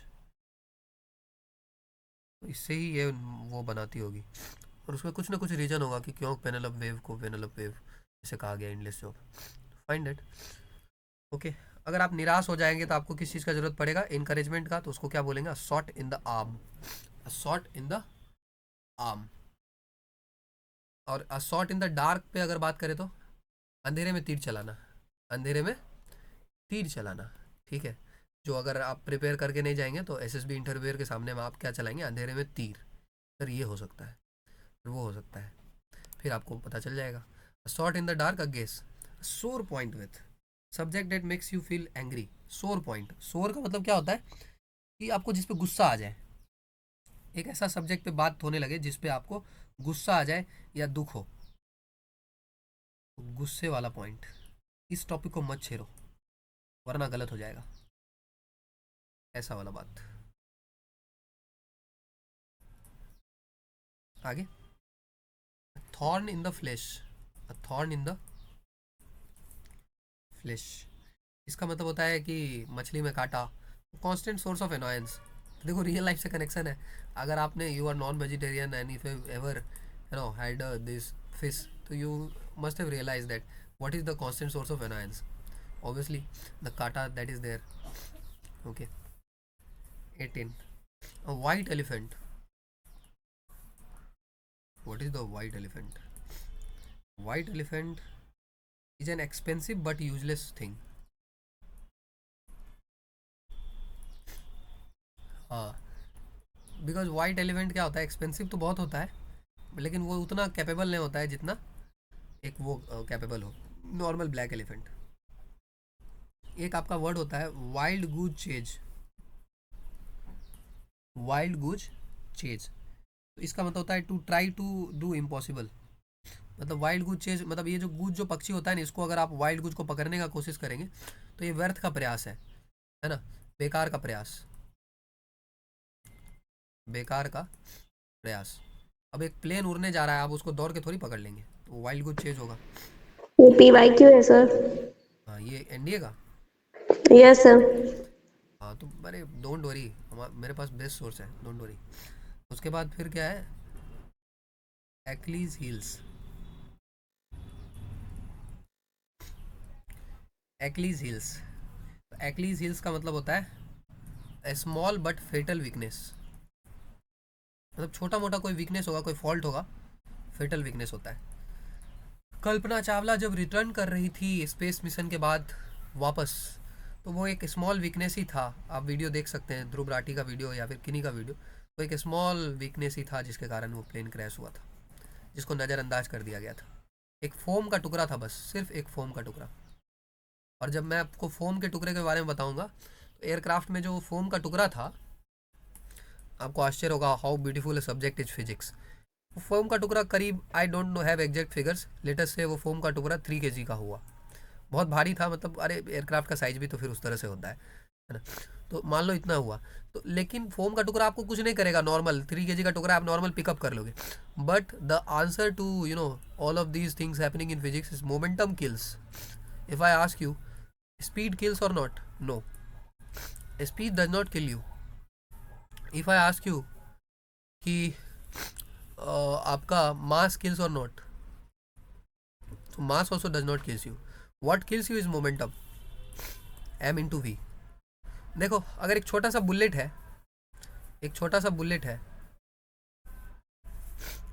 9 mm का बुलेट, अगर इसको मैं अपने हाथ से लूँ और आपके शरीर पे ऐसे मार दूँ, will not die, because the bullet का जो मास है ना, हार्डली जो है 3-4 ग्राम ऐसे होगा या उससे भी कम होगा। तो इतने ग्राम का चीज़ आपको फेंक के मारा, कुछ नहीं हुआ। क्यों? क्योंकि वेलोसिटी कम था, क्योंकि वेलोसिटी कम था। लेकिन इसी बुलेट को, इसी 3 ग्राम की चीज़ से आपका जान भी जा सकता है। कब? जब उसको वेलोसिटी दिया जाए। जैसे हम उसको वेलोसिटी देंगे, it will piers your body, all the bones and it come out from the other side. Okay, if I fire AK-47 on you, और AK में जो K होता है, इसका नाम क्या होता है बताओ? Kalashnikov. Assault Kalashnikov rifles, okay, Russian origin, Soviet Union. समझ में आया ये कॉन्सेप्ट कि momentum kills? Yes, sir.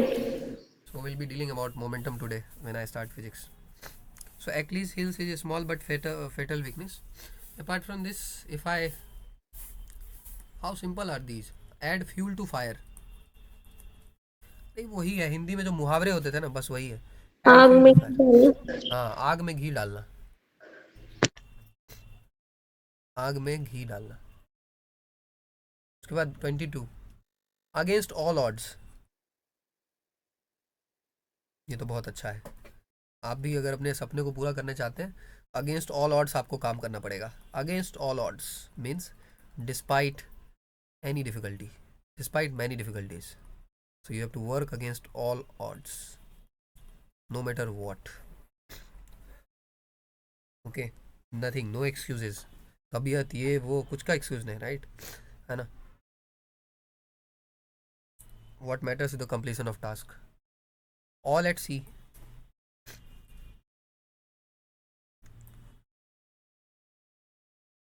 completely confused.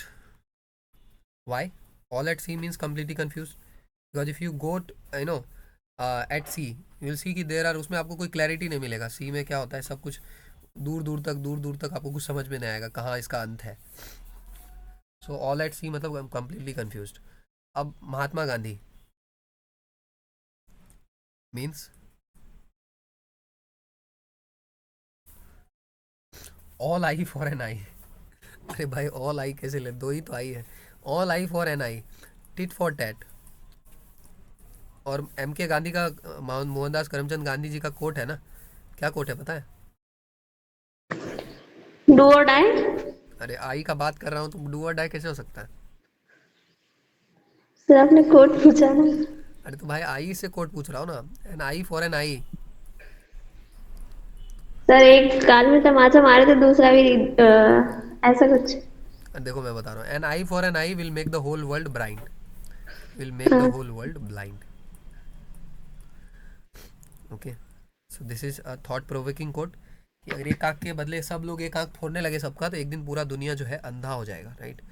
This is M K Gandhi. 25, all eyes.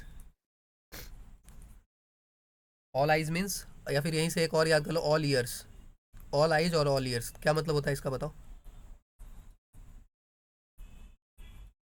बोलो बोलो बोलो। ऑल आइज, ऑल आइज का मतलब होता है वॉचिंग वेरी क्लोजली। जैसे अगर अभी आप फोकस से पढ़ रहे हो तो मैं क्या बोलूँगा कि आप ईमानदार हो, ऑनेस्ट हो, and you are studying with focus, so you are all eyes, so watching very closely. I hope you all are all eyes. And और आपको एक ही और चीज़ चाहिए, all ears means listening very carefully. So I think ये दोनों मंत्रा है for SSB, simple mantra for SSB। whatever is happening whenever you are performing a task, please be all eyes and all ears. Means all eyes means whatever is happening in front of you, watch very closely, and whatever you are listening, your instructions that are being given, please come out of your fancy world of what you will do after getting recommended and focus on the task. Otherwise you will get conference out or screen out, और फिर बाहर निकल के सोचना कि अगले बार क्या करेंगे। 27, ओके, ऑल इन ऑल, ये अलग से बता देता हूँ। All in all, all in all का मतलब होता है, ऑल इन ऑल का मतलब होता है मोस्ट इम्पॉर्टेंट, ओके, तो ये याद रखेंगे, इट इज मोस्ट इम्पॉर्टेंट।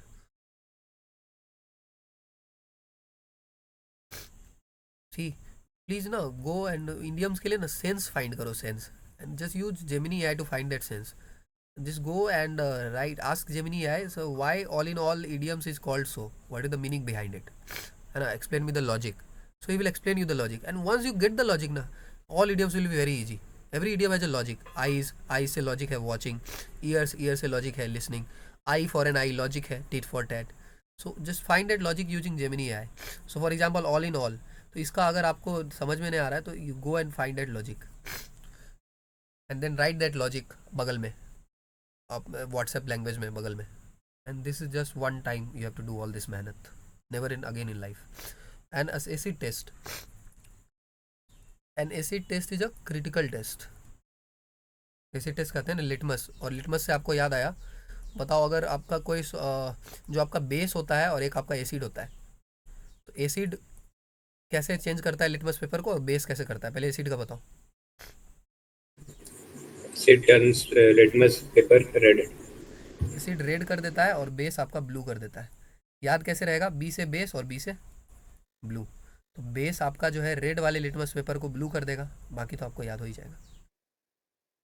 वापस, an armchair job, an armchair job, an armchair job, good income job with high comfort.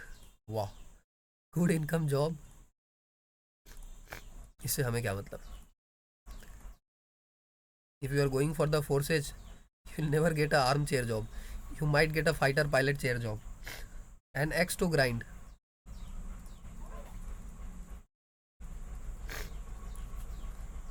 an axe to grind, an axe to grind मतलब something done with selfish reasons,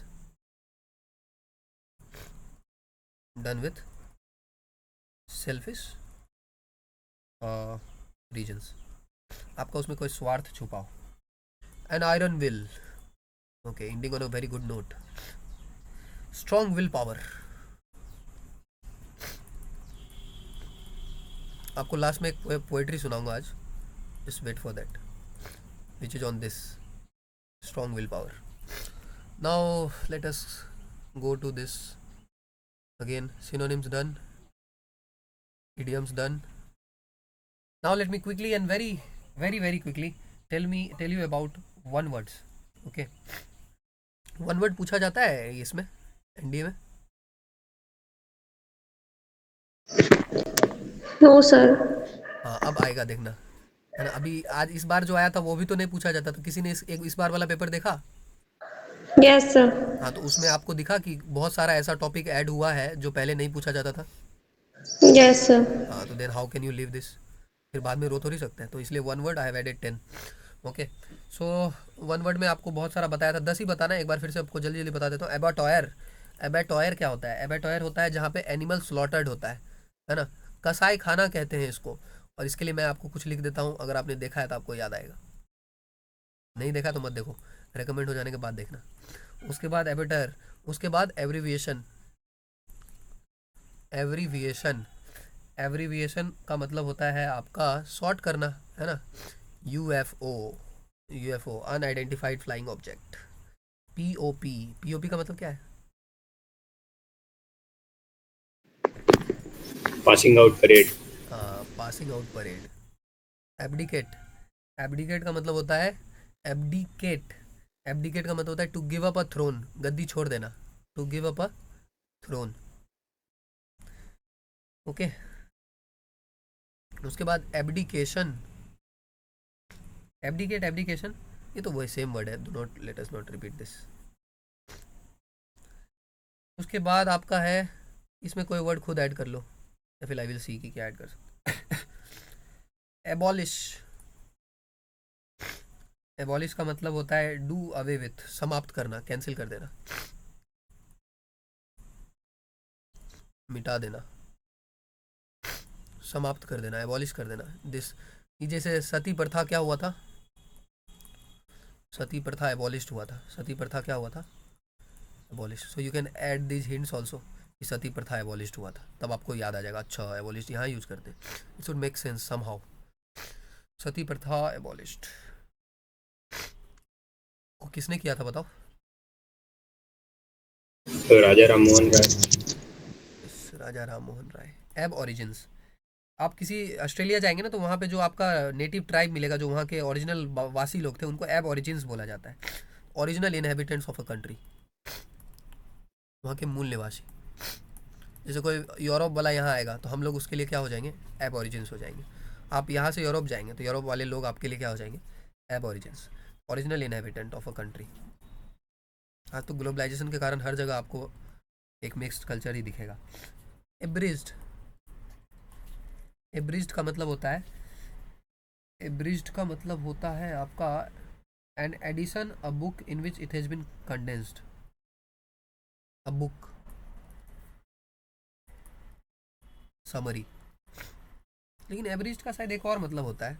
अगर लिखा आया कि fundamental rights abridged, कि government ने कुछ ऐसा किया है जिससे आपका फंडामेंटल राइट्स वो कट शॉर्ट करना चाहते हैं, ठीक है, कंडेंस करना चाहते हैं, तो ये याद रखना आप।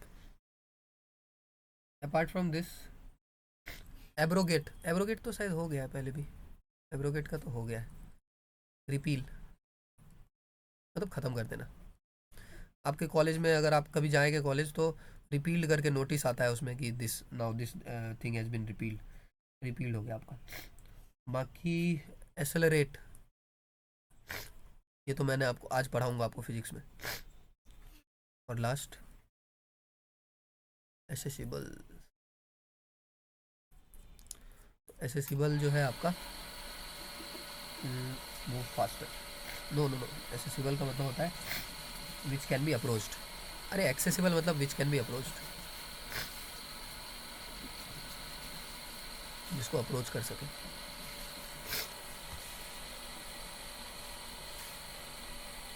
Okay, so this is it.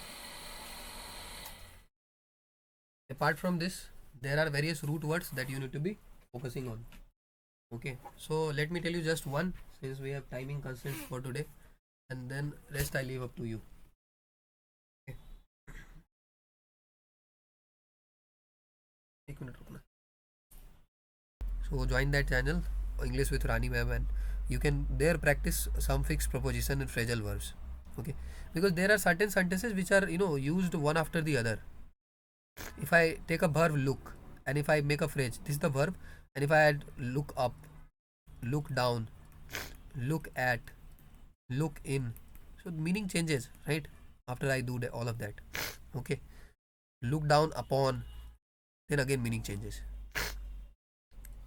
look down upon, look down का meaning अलग होगा, and they were looked down upon मतलब उनको गलत नज़र से, मतलब छोटे नज़र से देख रहे थे। तो इसको ही आपको देखना है। And believe me, if you do not put in efforts ना, सबसे ज़्यादा एफर्ट्स आपको इसमें ही डालना है, क्योंकि 30 नंबर आपका इधर ही आ रहा है। 5 मैं आपको फिक्स दिलवा दूंगा जो आरसी वाला सेक्शन है वो, और बाकी बच गया आपका PQRS अगर आता है तो PQRS में। क्लोज टेस्ट अभी आने लगा है, अगर आपका क्लोज टेस्ट आया तो बहुत आसान हो जाएगा आपके लिए याद करना, मतलब नंबर स्कोर करना, अगर आपका क्लोज टेस्ट आया, प्रोवाइडेड कि आपको ग्रामर का रूल जो मैं आप सबको पढ़ाऊंगा वो याद होना चाहिए, और आपको जो है बेसिक रीडिंग स्किल आना चाहिए, मतलब न्यूज़पेपर वगैरह पढ़ने का स्किल आना चाहिए। तब आपको समझ में आ जाएगा कि लुक के बाद अप आता है, इसके बाद क्या आता है, या इस सेंटेंस के बाद क्या आता है। So start these 2 things, this I am doing, but I can not read newspaper for you, you have to do it. Antonyms, homonyms के लिए आपको, एंटोनिम्स तो मैं ही बता दूंगा, डोंट वरी। होमोनिम्स के लिए आप you can refer to CDS PYQs, उसमें पूछा जाता है। So just make it a list from there, first thing you do it, बस उतना ही में आइडिया लग जाएगा कि कैसे करते हैं उसमें। और होमोनिम्स क्या है, why will study homonyms, homonyms is again a repetition of synonyms antonyms, that is why I am not discussing homonyms. Just you need to understand the matter that there is a word called principal and there is a word called principle. These are homonyms because they sound similar but their meaning is different. So principle is siddhant or theory, and this principle is the school principle. So this is it. I can give you n number of examples, so do that. Okay, apart from this, now let me just quickly tell you the rules for the today.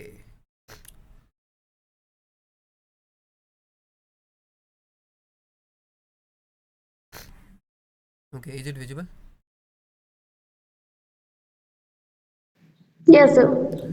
Okay, I have already discuss rule 1 and rule 2, तो उसको आप note कर लेना, video में दिया हुआ है ना, समझ लेना, बहुत अच्छे से समझाया कि रूल को कैसे लिखना है, कैसे नोट करना है। ऐसे बिल्कुल याद नहीं करना है, रूल को अपना बना लेना है, अपना हेडिंग डालना है उसमें कि ये आपका जो है सीजर वाला रूल है। सीजर में तो कैची में 2 वो होता है, 2 डंटा होता है कैची में, तो 2 डंटा होता है, तो इसीलिए इसके पीछे एस लगता है, लेकिन एक्चुअली कैची तो एक ही है, तो इसीलिए सिंगुलर ही बिहेव करता है ऐसे। तो make that rule your own.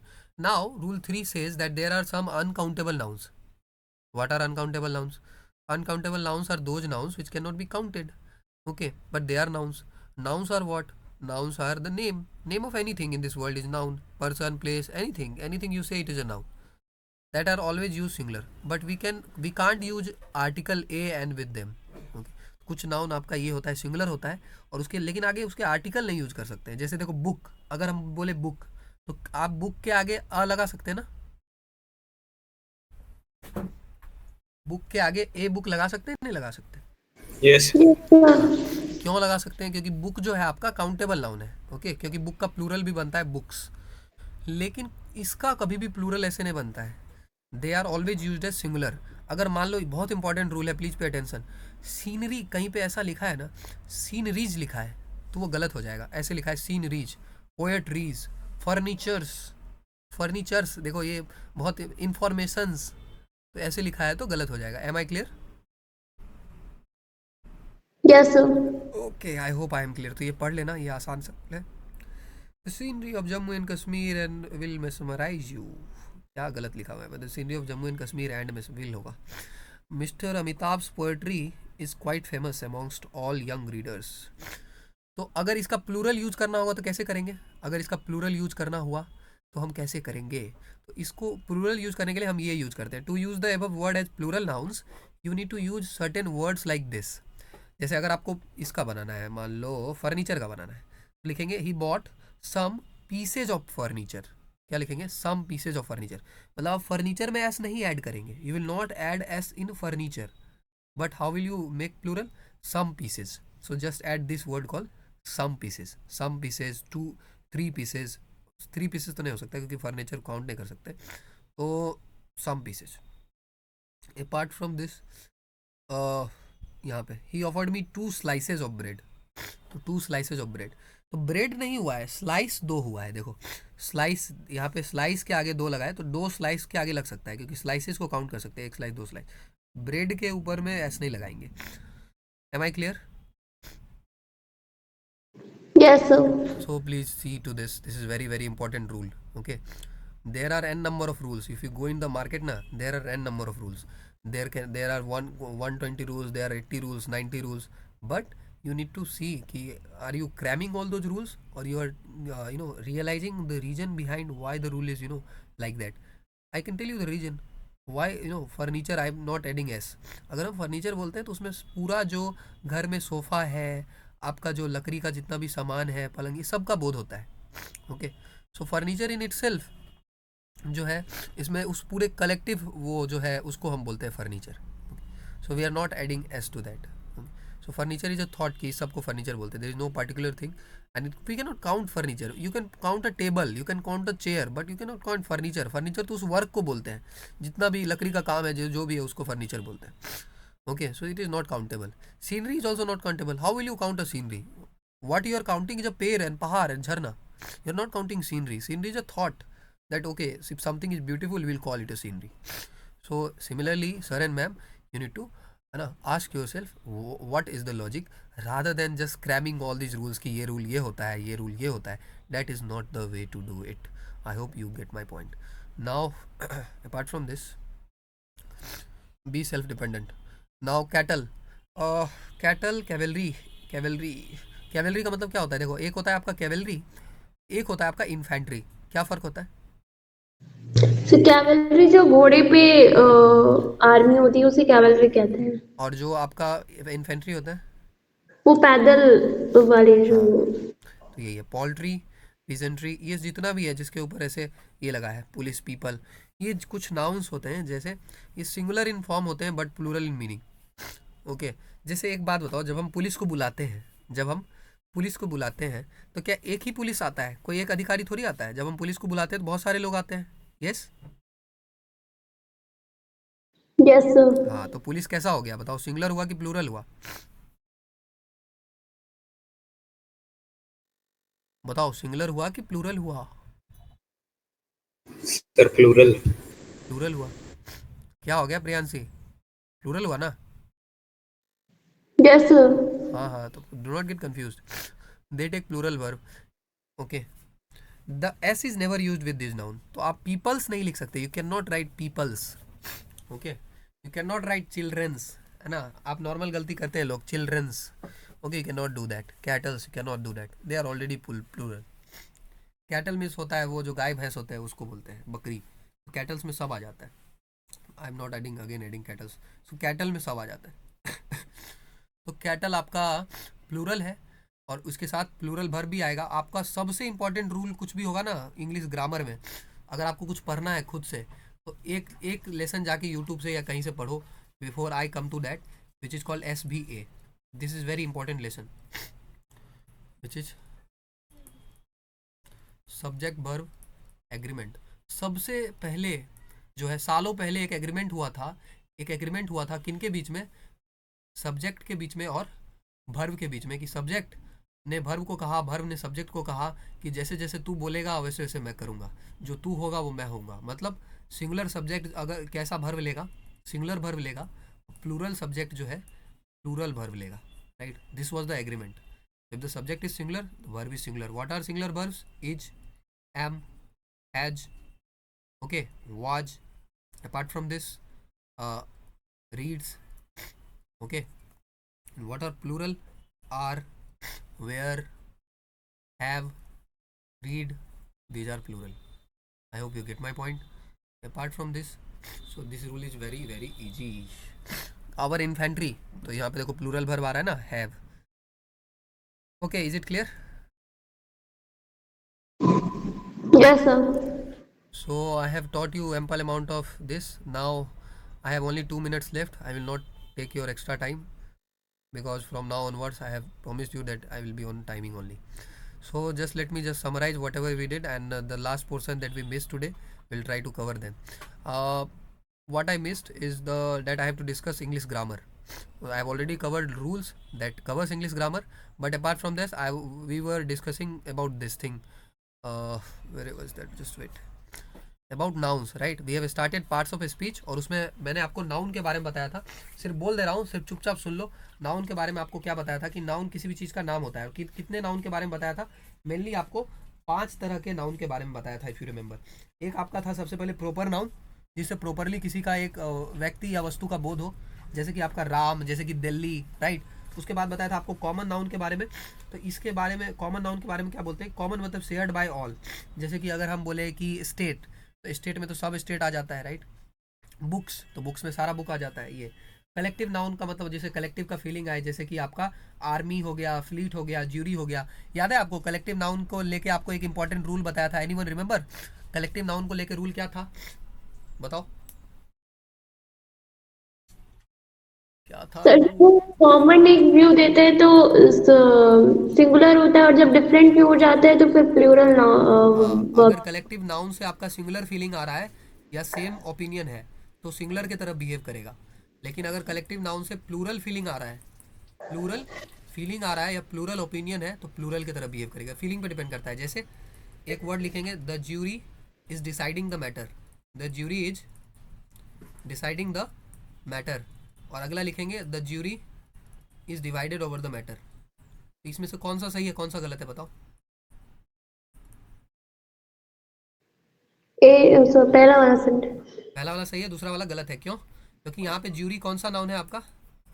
Collective noun है, और कलेक्टिव नाउन में अगर प्लूरल फीलिंग आए, है ना, डिफरेंस इन ओपिनियन आए, तो हम क्या करते हैं? Plural verb. तो यहाँ डिफरेंस इन ओपिनियन है, डिवाइडेड ओवर द मैटर, मतलब डिफरेंस इन ओपिनियन, तो इज नहीं आएगा, इज की जगह क्या आएगा? आर। बट यहाँ पे it is deciding the matter, means there is a consensus, is right. Very good rule, very very good rule. Abstract noun में 3 चीज़ें बताया था आपको, 3 चीज़ें। एब्स्ट्रैक्ट नाउन जो होता है भाववाचक संज्ञा, क्वालिटी, एक्शन, स्टेट। तो क्वालिटी से एब्स्ट्रैक्ट नाउन क्या होता है? Goodness, kindness, whiteness, darkness, hardness, brightness, honesty, wisdom, bravery.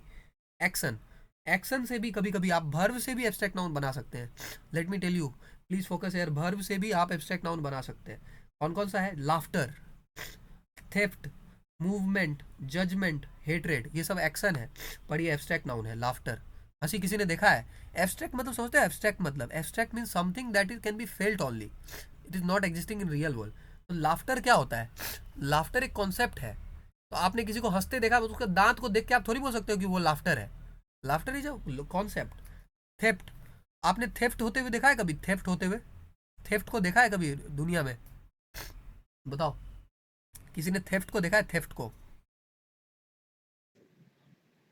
No sir. आपने जिसको देखा वो चोर था। थेफ्ट को आपने नहीं देखा। Theft is a concept. State, क्या आपने चाइल्डहुड को देखा है? चाइल्डहुड को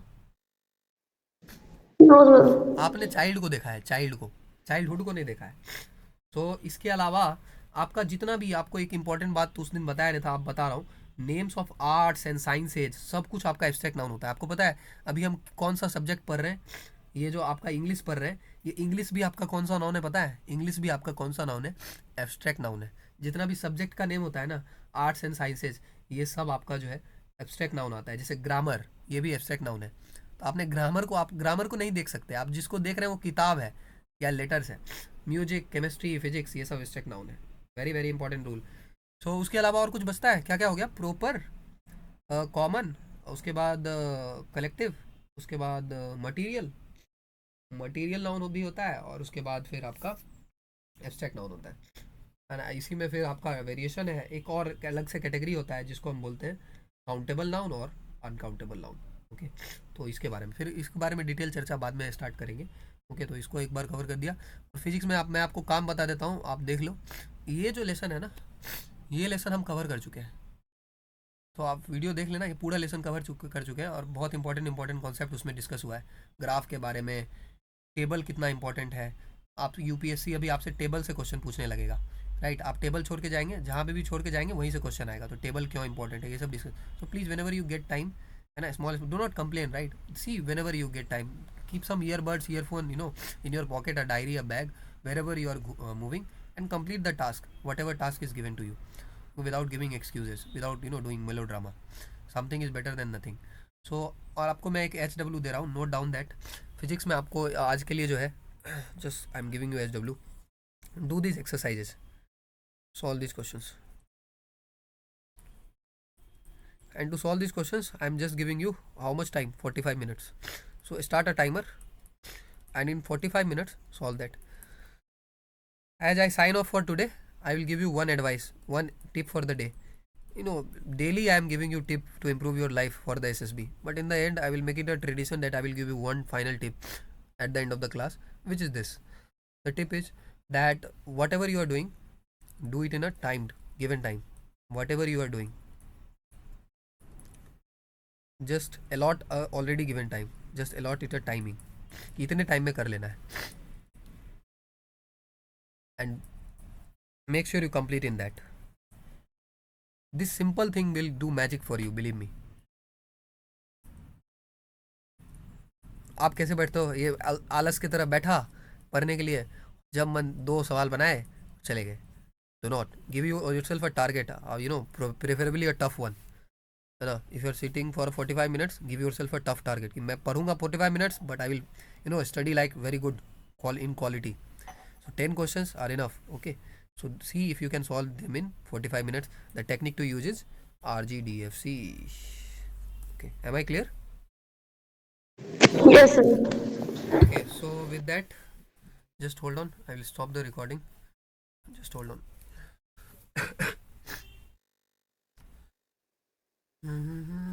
किसी का कोई डाउट है?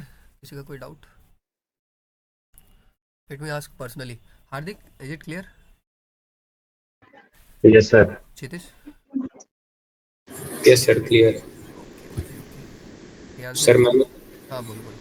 सर मैंने मैथ का एक डाउट आपको पर्सनली भेज रखा है. हाँ, अभी देख लेता हूँ, डोंट वरी. प्रियांशी, क्लियर ना? Yes, sir. Sakshi, clear? Yes, sir. Okay. So now, as I already told you in the starting, now I will be playing the song, and then you will be leaving. Just hold on.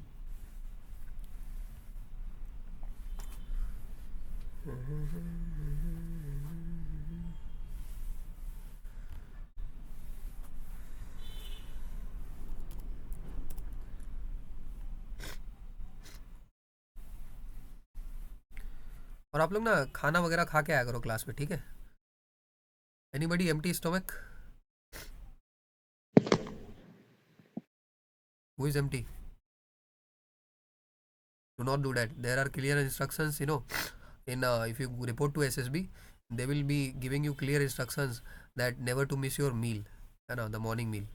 Okay, so never miss the morning meal, otherwise you will not be going the distance. They have a balanced routine. Okay, you can go and check out the routine of a Air Force candidate on referring to the channel Disha by Air Force.